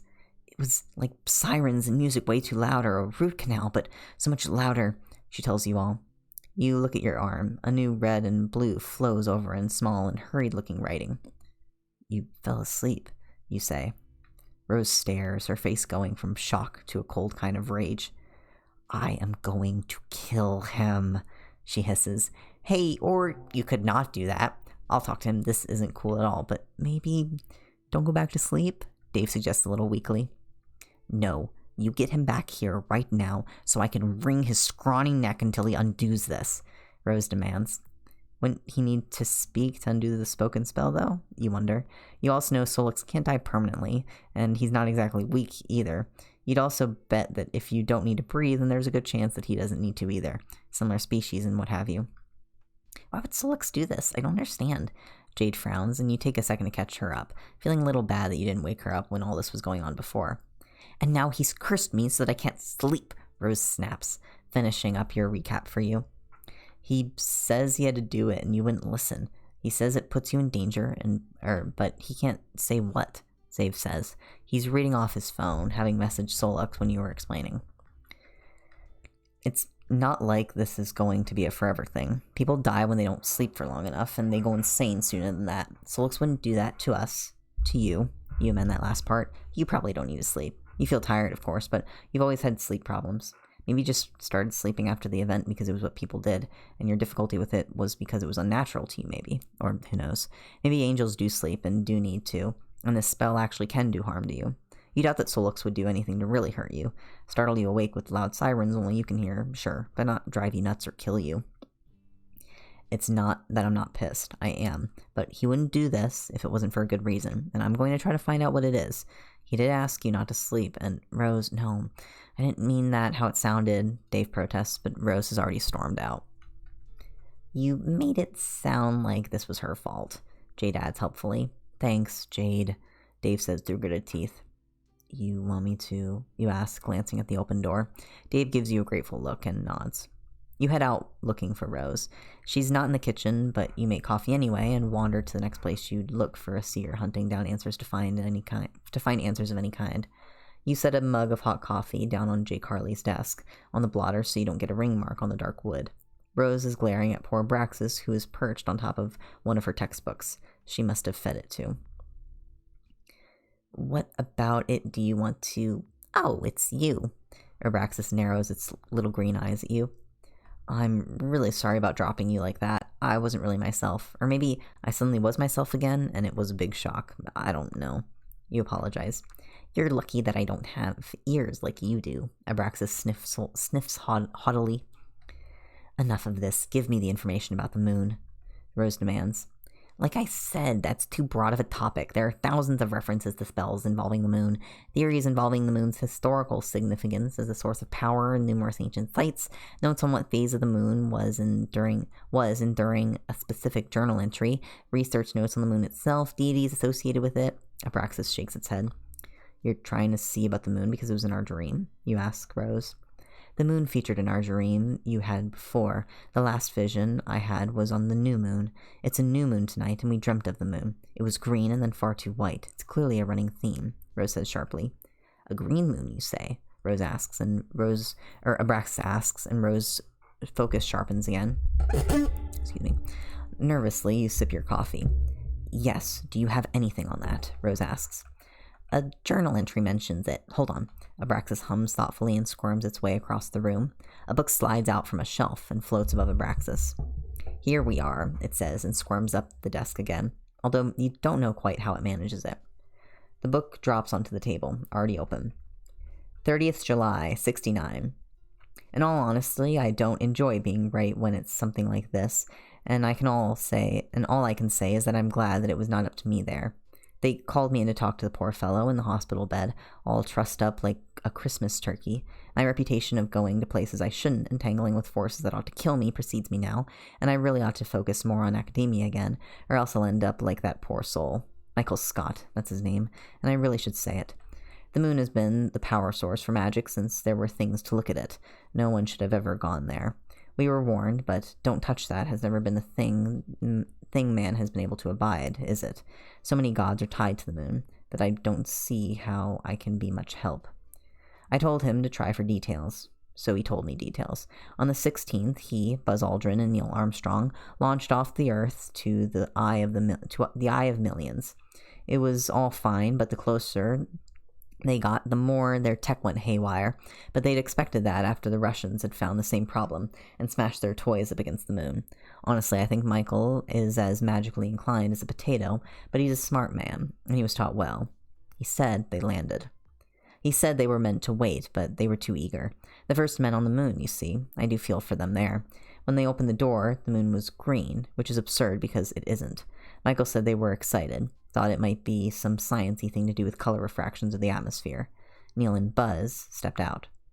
He found it harder to talk after that point. He started to cry and babble about little green men on the green moon, that they eventually returned him with a message. The nurses told me it's etched into his actual skin, but he wasn't able to tell me if he put it on there or if it was something else. Even a very good host is not obliged to host uninvited guests. He was gone for 10 days. Not only was there not enough food for that long, but there wasn't enough air for that long. Wherever he was, there was both already. I asked him about what he ate and started shouting about licorice of all things. Unfortunately, he won't be speaking to anyone else, so unless they can get the poor man to state where he can be trusted with a pencil, we'll never know what happened to Buzz and Neil. Poor Blader bit right through his tongue. It's all top secret now, of course. Somewhat reassuringly, it has put an end to this whole space race business. It's not much of a race when you know there's a thing waiting for you to finish it, is it? I think both sides are going to quietly drop the whole matter. The thing is there's a whole bunch of myths and stories about men in the moon and gods tied to it, but none of the details really gel with any of them. Even though the top brass invited me there, all I can tell them is that I have no idea what is up there, what those men saw. They didn't like that. They said they can't fight what they don't know. I was very strong in suggesting that they don't start a fight with the moon. They said it was radiation sickness, Rose whispers in horror. Everyone knows about the moon landing, how terribly it went. You can't go into space. The Earth's magnetic field protects us, and without it you die. But, oh, you really don't like this. I wonder if I could fly there. It's not like I need to breathe, you say in dull horror. Don't, Rose says instantly, pinning you with a look. No, believe me, I don't want to. I didn't just read that and think it sounds like a nice day out. I just guess I wondered if I could fly that high, you assure her. You've heard of Icarus, right? Rose says pointedly. You could tell her that your wings aren't made of wax, but you do take her point. You have no intention of going up there. Hey, whatever is up there is happy to stay there, then I'm happy to stay down here, you reason. Except it's not staying up there, I mean. Was it peeking into the dream, or was the dream prophetic about something to do with it? Rose sighs, tiredly rubbing her forehead. You feel the childish compulsion to do Solix's thing and suggest both, but reminding her of him right now would be dumb. So what are you thinking then? You prompt her. I don't know. I can tell the moon is relevant, but I don't know if this information is relevant. I don't know what it would have to do with our dreams, or why this phase is important, or who knows. Twice isn't a pattern. Normally I dismiss it entirely on the basis that there isn't enough evidence, Rose says unhappily. But the way Solix reacted doesn't make it seem like it's nothing. You agree? Exactly. I need to know what's going on here. If it's connected to the event and me losing my sight until now, then I can't just let it go, Rose tells you, her eyes blazing with determination. You hesitate, feeling pulled in two different directions. He obviously knows something. He knows a lot, but I don't believe he'd hide something that important to us if there wasn't good reason for it. Hell, you've known him for how many years now? Do you think he'd do that? You try and reason with her. He's never done something like this to me before, Rose snaps. Then it's obviously very important that we don't sleep, you say. Just because you're dating him now, Rose hisses. That's not fair, and that's not it either. Come on, Rose, you sigh. Rose leans back in the desk chair and watches for a moment or two. You should use one of your questions to ask him about this, Rose says thoughtfully. If it's related, all we're going to get is him saying that he can't answer that. It'll tell us nothing and waste a question, you point out. You aren't sure what you want to use your last questions for, but wasting them on something that you're almost certain is going to be useless just isn't something you're interested in. I'm not letting this go, Rose tells you. You nod. That's pretty clear, and you think you should probably leave her to it. There's no way you're going to talk her out of this state of mind, no matter what you do. Sleeping is probably not going to be possible at all with whatever Solix cursed you both with. You're not keen to try either, after how unpleasant it seemed for Rose. You're also not keen on bashing your head against the brick wall of Rose's stubbornness, so you leave. Watching movies seems like the best way to burn through the evening, but you've not even picked out anything of the extensive Harley collection before Dave shows up. He peeks around the door at you, and that's where you spot him. Hey, you call out. You don't sound pissed off, Dave says warily. At you? You ask in confusion. Well, yeah, Rose was going on about me siding with Solix instead of my own twin. When I stuck my head in the room she was in, she nearly bit my head off. Dave mutters that last part. I'm not thrilled with Solix cursing me, but there's obviously more at play here than I know about. But when isn't there? I just don't think he'd curse us to keep us awake for no reason. He seemed scared, you admit. You're not keen on fucking with anything that scares Solix. That's what I said. I'm still pissed at him. Cursing my boyfriend and my sister isn't something I'm cool with him doing, Dave assures you. You feel your face grow warm at Dave calling you that, and it's pretty obvious that Dave notices how it flusters you. He saunters over to you, playing the cool guy that he thinks he is. It's hard to pull off cool when you're wearing both pajamas and sunglasses indoors in the middle of the night. You are, though, aren't you? My boyfriend, I mean, Dave says in a way that you're loath to describe as seductive. You'd rather put down the fact that his tone does something to you, to a weakness in yourself, and not smoothness on his part. Yeah, well, you clearly have terrible taste in men, you mutter. Probably. Dave laughs. He turns his head and looks over the shelves of movies, and you're stuck again at how pretty you think he is. It completely blows your mind that he does want to be with you at all. Does this really not bother you? You blurt out, self-destructive as always. Huh? Dave says. You gesture to your glowing head and wings behind you. Surely what you mean should be pretty obvious. It's the giant winged creature in the room, isn't it? My Moirel's a demon. You really thought it'd make me not want to be with you?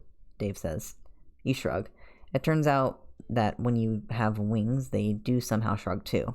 It's great. Feels like you can communicate twice the confusion as before. Truly, your greatest power. Trust me, there is no problem with me being into you. How are you taking it, though? Dave asks. Was that meant to be entirely innuendo, or am I just tired? You wonder. Dave pauses, considering.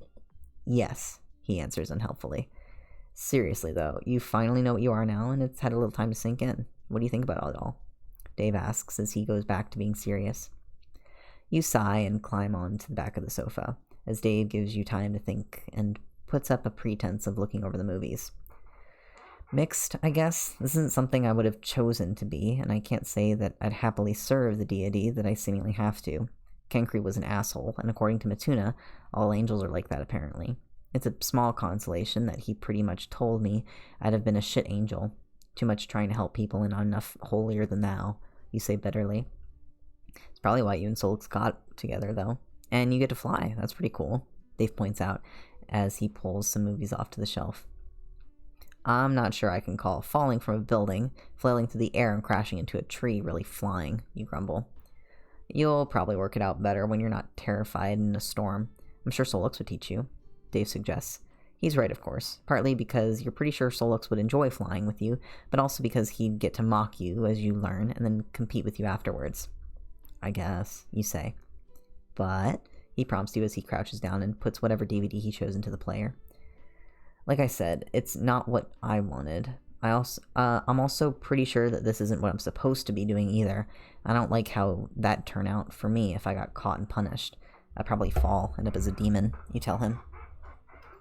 Solix would stop people messing with you if that happened, and besides, you'd be a cute demon if you went that way. Dave reassures you and sits down on the sofa. You don't tell him how painful falling must be, about the way Matuna's poor wings looked. You don't want to be an angel, but you really don't want to fall either. Although, maybe if you were a demon, you'd get clued in on all this secretive bullshit. That'd be nice. Look, me and Solux aren't really an issue. You don't need to tell me things like that. Or look, me and Solux really aren't an issue, really. You don't need to tell me things like that. You groan. Pretty sure that he's just saying things about Solux to make you feel for him. It's really not needed, not now. You're pretty sold on the subject of both of them. As you're dramatically tipping your head back and sighing, you miss Dave clicking through the menus. I just think he's neat, Dave chirps. Don't you meme at me. You snap at him, and from the angle you're at, you can see the mischief in his eyes. You miss the opening credits of the movie as you work out that you can sit on the sofa and not mess your wings if you stack a few of the sofa cushions on top of each other so that your wings can hang off over your back, or over the back. So when you first start paying attention to the movie, there's a really young Matt Damon talking to some nun about religion. Seriously? You groan. I've never seen it, but loads of people complained when Dogma was made and said it was super blasphemous. I thought you might want a little blasphemy. Also, it has a Jay and Silent Bob in it, Dave says brightly. You have terrible tastes, you groan again. We agreed on that, remember? He laughs. You settle in to watch the movie. You don't remember much of Heaven, but you're really sure this would have gone badly up there. You kind of like it on that principle alone. The premise of the movie is that some long-lost descendant / relative of Christ has to go on a quest to stop two angels getting into a church and undoing creation. It's pretty plain that the angels are the bad guys here. They also have a bunch of powers that you don't have, or not as far as you know anyway. Alan Rickman shows up at one point, which leads you and Dave to have a happy and sad moment of seeing such a good actor clearly having fun, but still sad that he's no longer alive. Of course, when the subject of his scene is about how he's an angel, your focus goes back to the story. He's appeared from nowhere in the descendant's woman's bedroom, and she has understandably freaked out at waking up to a stranger in her room and leaps to obvious and rational fears. I can't teleport, you can complain as the woman threatens Alan Rickman with a baseball bat. Maybe you can, Dave shrugs. He watches Alan Rickman nudges reality so the baseball bat she's holding becomes a fish. Oh, I wish I could do that, you snort. That seems like a power you would definitely use just to fuck with people, Dave points out. He's not wrong. The descendant tells him to take anything he wants, still figuring that he's a burglar, but not to, well, only Alan Rickman insists that he couldn't possibly do anything of the sort to her, seeing that he's, as you quote, an anatomically impaired as a Ken doll. Dave looks at you. I am not, you hiss at him. I mean, have you checked? Dave asks, eyebrow raising above his shades. I've been an angel this whole time, and I have a dick, thank you. Unless you're implying that there's some sliding scale of how human I look. When I get wings, I lose my junk, you snap defensively. You deny it, but you squirm a little under Dave's, most likely just teasing scrutiny. You're sure you've got all your parts you started today with, thanks. That does make some kind of sense, Dave reasons. If this is your lead into offering to check for me, then I will find some way to remember how to smite people again and do it to you, you threaten him. And this time he breaks down laughing. Yeah, he was just fucking with you, asshole. Wow, you're the one with terrible taste in people to date, aren't you? You return your attention to the movie and watches Alan Rickman, the Metatron, goes on about how he is the voice of God. The whole time his wings are on display. He took them out of nowhere. A trick you'd really like to know how to do in reverse. Your wings are way nicer. They look so fake in comparison, Dave sighs wistfully, making you think of how much attention he was paying to you before as he studied your wings.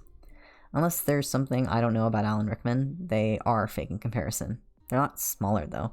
They look more convenient, at least. You agree? He could never fly on those. On yours you can. Dave sniffs all condescendingly on your behalf. You can see this big bump on my head, right? You say dryly and point at it. Dave waves you off, ignoring your point. When you turn back to the screen, the angel has put his wings away, and fake or not, you're deeply envious of that. Either way, the movie is deeply dumb, highly heretical, and funny in ways that you would like to think of yourself above being amused by. But still, it's a fun jab at theology and angels, and you think Dave was right. You did kind of need that. You twist a little, sliding down with one wing stretched up and over the back of the sofa as the menu music plays on loop. It's not light out yet, but the sky is starting to lighten a little. Maybe I would have been better off if I hadn't found out what I was, you say softly, your cheek pressing into the fabric of the sofa. It does look like you've got a lot more to deal with now, but at least you got what you wanted, Dave says. what I asked for, at least, not what I wanted. Like some stupid monkey paw wish. You sigh. Yeah, but you can't unknow shit. Not unless you want to fly into that tree a few more times. With any luck, you can work out how to look human again, and then we can all go back to classes after the break, and we'll be the only ones who know. Plus, you can go flying when you want to now, and not have to wonder what you are anymore. It'll be okay, he assures you. Can you do that? Sure. If you can't remember how to be an angel, it would certainly benefit you learning how to do magic properly, so staying in school is the best idea. Keeping your head down is also a good idea. But after that, can you really just live a normal human life? Can you really be fireproof, do all the things you've already worked out how to do, and not help people? If you saw a burning building, could you really just wait and let the fire brigade deal with it and not help them? You couldn't. Maybe you'll never know what Kankri made you with. Maybe you don't want to know. But you're pretty sure that walking away from people when you could help them is against who you are. Now that you know what you are, you can't fully ignore it. You've no intention of serving any god or listening to other angels, but you're going to do what you can for Earth at least.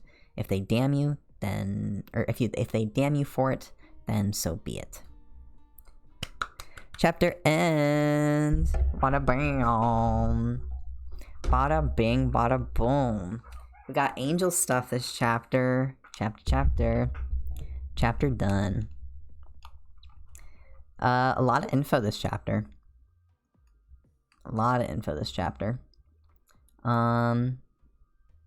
But yeah. Pretty solid one.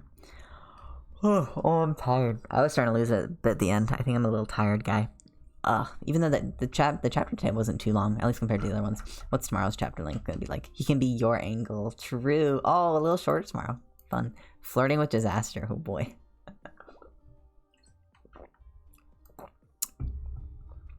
Ugh. Oh my goodness. But yeah, good chapter overall. Fucking bada bing, bada boom. We will, also Matuna is a fallen angel. I feel like there's maybe a few hints, but... Oh, the one hint that you kind of can think of is, in the Frog Temple, it was like, oh, only demons and Jake Harley are allowed in, and Solix is the one that volunteers to go inside, and it's like, oh, the reason why Matuna couldn't go inside was because, wop wop, he was an angel, so technically not a demon. Matuna, yeah, I knew Christ biblically. Yeah, I love that bit. I love her. I do actually kind of like how... Because, like, the whole joke is that Signless is Troll Jesus, right? This is actual Homestuck. Okay, for people who don't know Homestuck, there's a guy named Signless. Let me see if I can find him. There's a character named Signless who is Karkat's ancestor, which is a Homestuck thing with trolls. This is Signless, and he was... there was essentially like oh my gosh, I'm gonna have to try to remember Homestuck lore. The ancestors had their own whole thing, their own whole storyline, but Signless, the joke was that he was essentially Troll Jesus, and that's him. But he was Karkat's ancestor, and so in the fic they made him literally Jesus. Yeah, he led a rebellion and got killed for it. He's Troll Jesus. He's cool. He is cool. He's very cool. Oh, this is a fucking sick art of him. There's some actually really sick art of Signless. But yeah. So, but the Psionic is the name of, kind of technically Matuna's other name, but like there's a difference between ancestors and dancestors, and Matuna's technically a dancestor, but also the ancestors are the same name. Like Signless's name is Kankri, but he's different. You don't want to think about it, right? They're like copies of they scratch the universe, and then when they scratch the universe, they like are the same people, but it's a little different. It's a whole thing. You don't want to think about it that hard. They're different people, but they're kind of the same. Homestuck bullshit, but for the most part, people separate the ancestors and the dancestors by, you call the ancestors by their titles. So this is Signless, and then Signless's dancestor is Kankri, and then Kankri, and there's obviously Kankri and Karkat. But technically, Signless's real name is also Kankri. So, yeah, like parallel people. So the psionic is the same person. This is the psionic, right? Who is the same person as Matuna, but again, ancestor is a little bit different. And then there's the disciple, who's Nepeta's ancestor, and the three of them are like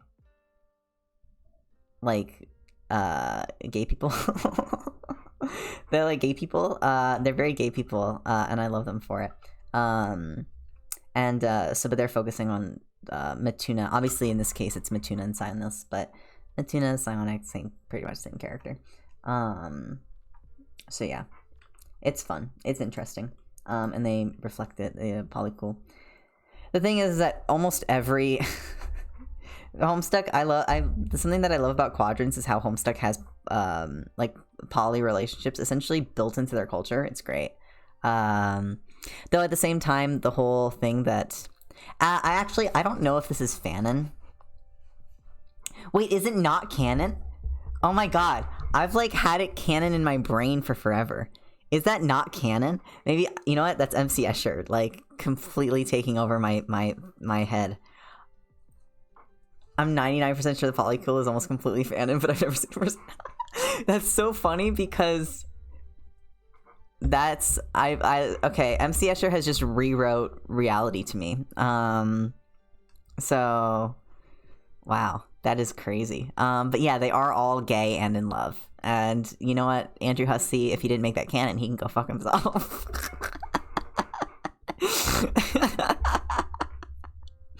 But they're gay and in love in my mind. I love MC Escher has Signless, Psionic, and Disciple all together. As far as I'm concerned, it's canon. Only knows Homestuck from Chris and Chris alone. They are great. I love them. Okay, that is the stream for tonight. We will be back tomorrow. MC what now? MC Escher is the name of one of Unda's other fics. Let me see. Series.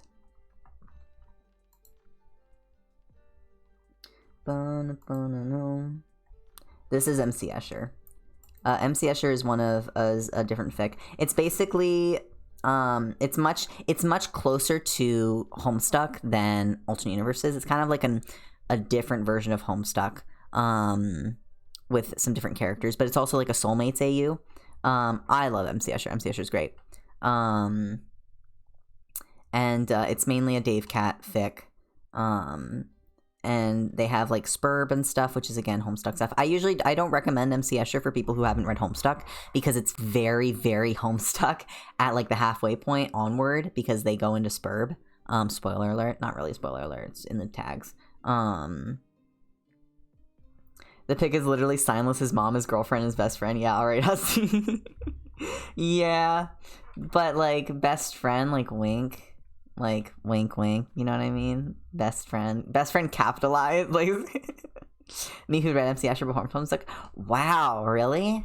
I feel like it'd be so confusing to read MC Escher before Homestuck. I read Homestuck, so MC Escher was the first long fic I read after reading Homestuck, and I got to Karkat's chapter, and I still like wasn't super knowledgeable on the ancestor and ancestors. Like they didn't like super solidify in my brain.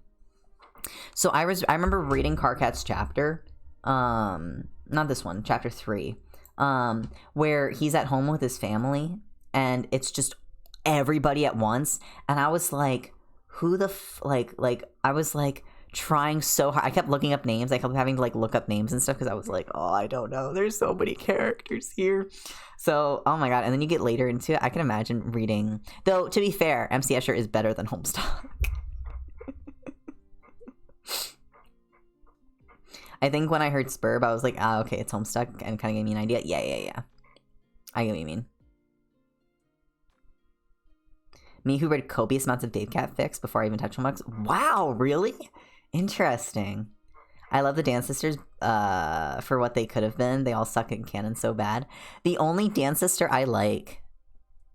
Okay, for people who have only experienced him through Alternate Universe, this is going to sound bad, but... The only Dance Sisters I like are like I really like Kankri. And the only reason is because of him in Your Wish for My Planet. I love Kankri in Your Wish for My Planet. Like, and I'm so allowed to, because he's the best in Your Wish for My Planet. I literally love his characterization in Your Wish for My Planet so much. Even in MC Escher, he's not that bad. MC had a better end than Homestuck. I agree. Yes, Kankri is so silly. He's so silly. Your Wish for My Planet Kankri is the best. I love him so much. I think it's so funny how... there's a couple characters where like Unda will do like kind of different characterizations through a couple different fics. But Bro in all of Unda's fics is always a bad guy. Bro is always just on some scale of evil. of really awful human being on all of Unda's fics. That's like if you're reading an unfic, you know that Bro will be a bad person, and that's just kind of the decider, or not the decider, but like the the always, you know what I mean?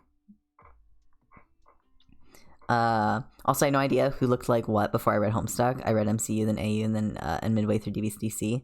Oh, interesting.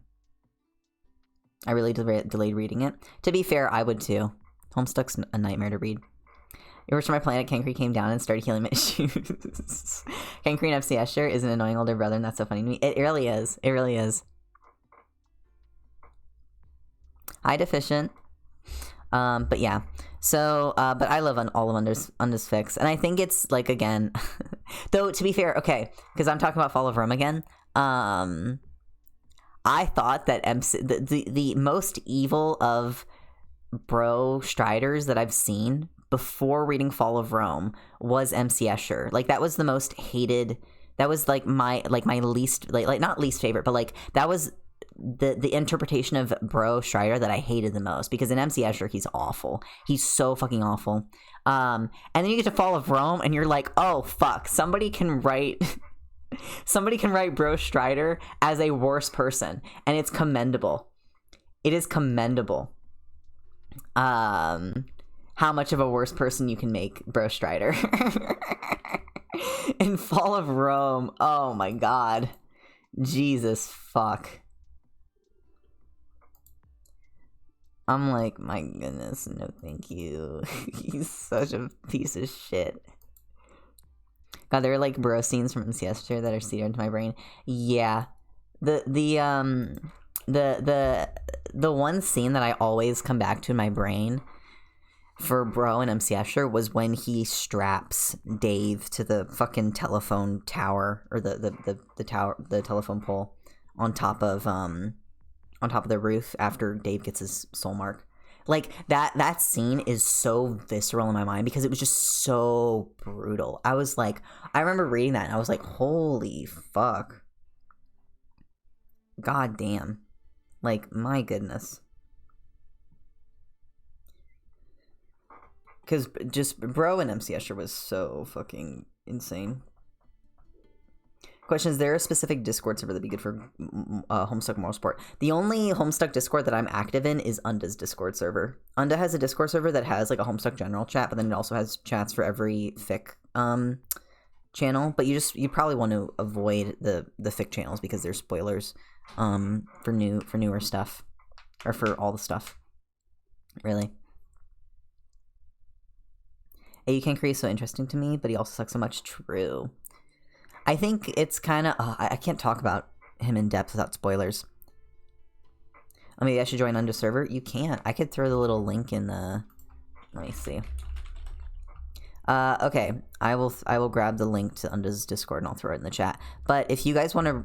If you are here and you haven't finished Alternate Universe and you also are like interested in Unda's other fics, you definitely should be careful because all of these will have untagged spoilers for all of the like reader zone things. For all of the fic channels. So just be careful. Be on alert. Because the older fics, there's no spoiler policy on them, for the most part. Like the newer, when we get new chapter updates, then it's like, okay, there's spoiler policies, and especially like the new doc or whatever that Unda's writing, like that's getting spoiled in the AU chat as it's updated. But I would be very cautious hopping into those channels. So, but the Homestuck general chat and all the other stuff, like, you can hop into fan art and stuff if you want to. But again, just, you're gonna have to be cautious of spoilers, because some stuff gets untagged. So, walk with caution is what I say. Is anyone here watching The Last of Us show? Yes, I am. I'm so sad that we only have one episode left this season. Yeah. Oh my god, and the last episode was so good. Oh my god, last episode was so fucking good. It's probably the most, like, I'm so sad that we only have one episode left, but, like, I know what happens because I played the game, and so I am dreading it a little bit. But I'm also so curious how they're gonna do it. I'm also curious how they're gonna fit it all in one ep. Like, there's a lot to the end. There's a lot to still cover, I feel like. Maybe not that much. I mean, obviously you have the big thing, right? But, I don't know. Why can't Pedro Pascal be my father? I don't know. I think he has issues, man. He has some issues. IMO. Brother needs some help. Methinks. Also, I just feel bad. Fucking poor Ellie. Like the Joel, the scene where he tortures the two guys. I was like, holy fuck. I didn't remember if it was more brutal in the game or if it was more brutal in the show, but it felt so brutal in the game, or not in the game, in the show. I don't wish to derail the convo. Don't worry, we are talking about all sorts of shit right now. But I'm curious on your unlimited life system so far. I have opinions on limited life, but the thing is that I've only watched Grian's episode, which is crazy to me because usually I watch Scar's episode and everybody tells me Scar's episode is great and I just haven't had the time. Not that I haven't had the time, I've been homestucking. But I am, controversial hot take alert, not really feeling the system yet. Now, again, it's only been one episode. But I feel like deaths, like, don't mean anything right now. Like, they really don't. And I don't know how I feel about that. Because I feel like in Third Life, the first death, right? The first person that dies, which I think was it Scar? Wasn't Scar the first person to die? In, or even just, like, the first person to drop a red name. Like, there was so much, like, shock, like that, like, oh, shit moment. Like, the first time somebody died. And it's like everybody's like, whoa. And you just don't get that here, and you don't get it. Like the I like the idea of the countdown. Like it's an interesting concept, and it feels like they're trying to add tension by having the boogeyman. But like, I don't know. I feel like the boogeyman, like, isn't a curse. It's a boon. It helps you get time back, and it's like. Like, I don't think that any teammate would mind if their teammate was like, hey, I'm the boogeyman, would you mind, like, killing me? Or would you mind, like, can I kill you? Or, yeah, can I kill you? Because they have, like, a bajillion hours. Like, they have, like, 20 hours. Also, yeah, this is all spoilers, whoops. I think a lot more shock is going to come from eliminations since people are playing around with live so much. Yeah, I think the thing is, I think that the series is going to ramp up when we start getting to, like, an hour left, 2 hours left. Like, I think once the clock starts ticking, that's when it's really going to get good. But for now, like, I don't feel like there's any tension. So I'm kind of just waiting for it to start kicking up. Because right now it feels not boring, but, like, it feels like the deaths don't mean anything. And it's kind of pointless. So, you know, maybe that's just me, but, like, and I also think that the series is going to be longer, right? I think it's going to be a longer series, by far, I would assume. Because how many hours do they record? Don't they record for, like, 2 or 3 hours? So so in theory, nobody dies, right? If in theory nobody dies, 3 divided by 24, or 24 divided by 3, that's like 8 episodes. I guess that's actually not as many as I thought. That's 8 eps of time. So if it's like if they're recording for 3 hours, it's 8 eps of time, and that's if nobody's dying. Like, the stakes aren't high enough yet. Yeah, I think so. I think again, if once I think they're going for a slow burn, and I think it's really going to ramp up towards the end. Now the thing is, I think that conceptually and thematically it's brilliant, because every fucking artist and writer loves an hourglass running out of time symbol vibe. Everybody fucking loves that. Everybody loves the clocks. Everybody loves the hourglass, the falling sand. Like, you fucking know. Everybody loves running out of time concepts. Like, conceptually, it is a feast for artists. It is a fucking feast to eat up. Like, the amount of songs you can match up animatics to, of like the idea of like running out of time. It's so good. I'm trying to find, there was art on was it on Tumblr or was it on Twitter? Where's that one art of B-dubs that everybody was like really fucking falling in love with, that I fell in love with? Did I retweet it? I don't know if I did. I probably didn't retweet it. Fuck. Do you guys know the one I'm talking about? Do you guys know the one I'm thinking about with B-dubs in front of the clock? Please let me find it. I gotta find it. Yes! This one. Like, look at this. Fucking look at this. Oh my god. I literally love this one. This one's by Patty. Ugh. Fucking. Oh! It looks so good. Like, the time, the fucking time, the whole aspect. I'll link it in chat for people who want to like it or whatever, retweet it. Like, come on. The time theme is so good. So, like, conceptually, fucking brilliant idea from Grian to play into this. Because at this point, like, I feel like Grian has to be aware of the fandom. Like, I mean, obviously he is. But, like, if you're trying to play into artists, like, producing cool shit, this is absolutely the way to go. So I think on that side, it also, it sets up for tragedies. It sets up for regrets. It sets up for, like, sacrifices. Like, I don't know. It sets up for that, I think, more than some of the other things did. I think Double Life was, like, I think this is a pretty natural progression of, like, Double Life, of, like, umping up the drama, right? Because Double Life was also pretty, like, artist bait of, like, you know, soulmates and, like, fucking tying their lives together. And, like, everybody loved that. We all ate it up. But this, I think, is even more so. And I think it's a great idea. So I think in that term, it's brilliant. I think it's really good. But in terms of like actual mechanical and technical and pacing right now, I think it's going to be a little bit boring. Not boring, but like it's going to be goofs and gaffs and giggles until maybe the last 4 episodes, maybe the last 3 episodes. That's my prediction. Now, I could be wrong. And if I'm wrong, I would be happy to be wrong. But like, even the idea that yellows can kill greens is kind of interesting to me. Because I don't think that hasn't been in any series yet, that yellows can kill. Not like by the rules that yellows can kill. At least not without defending themselves, right? Like, this is starting slow, which makes the yearning kind of hard for first days, and then he'll hit really good. Yeah. Skill should hit yellow by next episode. If he's feeling particularly bloodthirsty, he might go faster.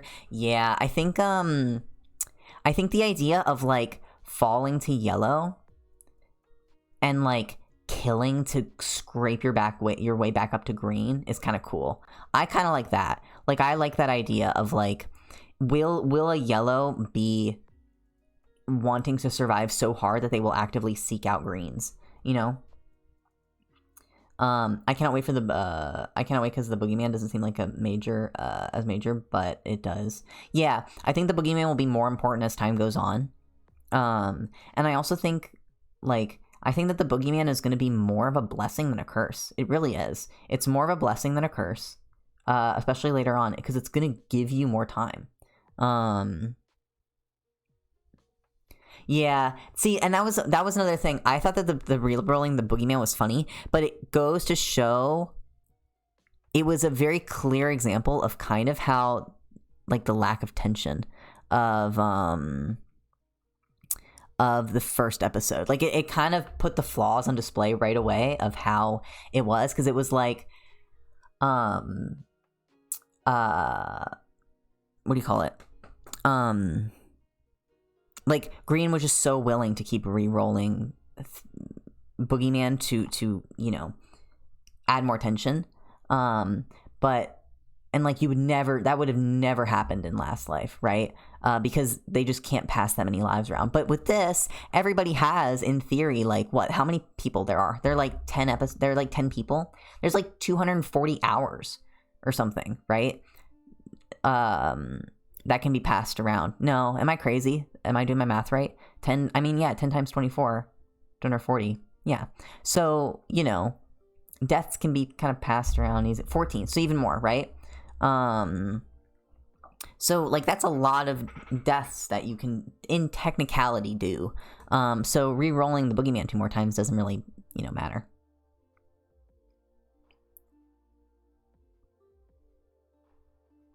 Yeah. But yeah, so I'm excited to see where it'll go. We'll see. They just mentioned normal death -1, normal kill plus 3 minutes to see the reactions of Boogie kill me. Yeah, I think I'm glad I watched Screen, because I think that I was told that Scar didn't explain the rules very well in his video. So it's kind of funny to me because people were like confused. But Green explained it pretty decently.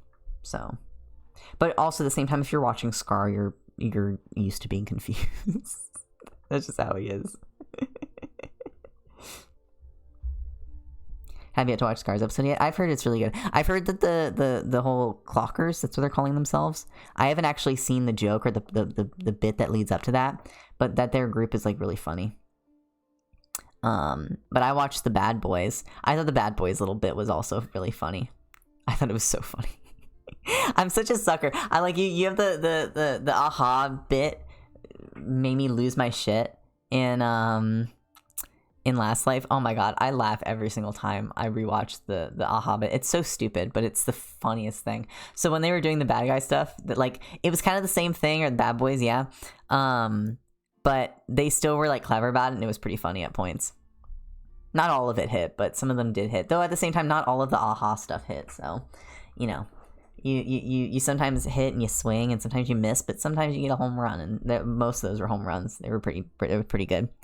All right, that's it for stream. We've hit 2 hours. I'm gonna go get some stuff done.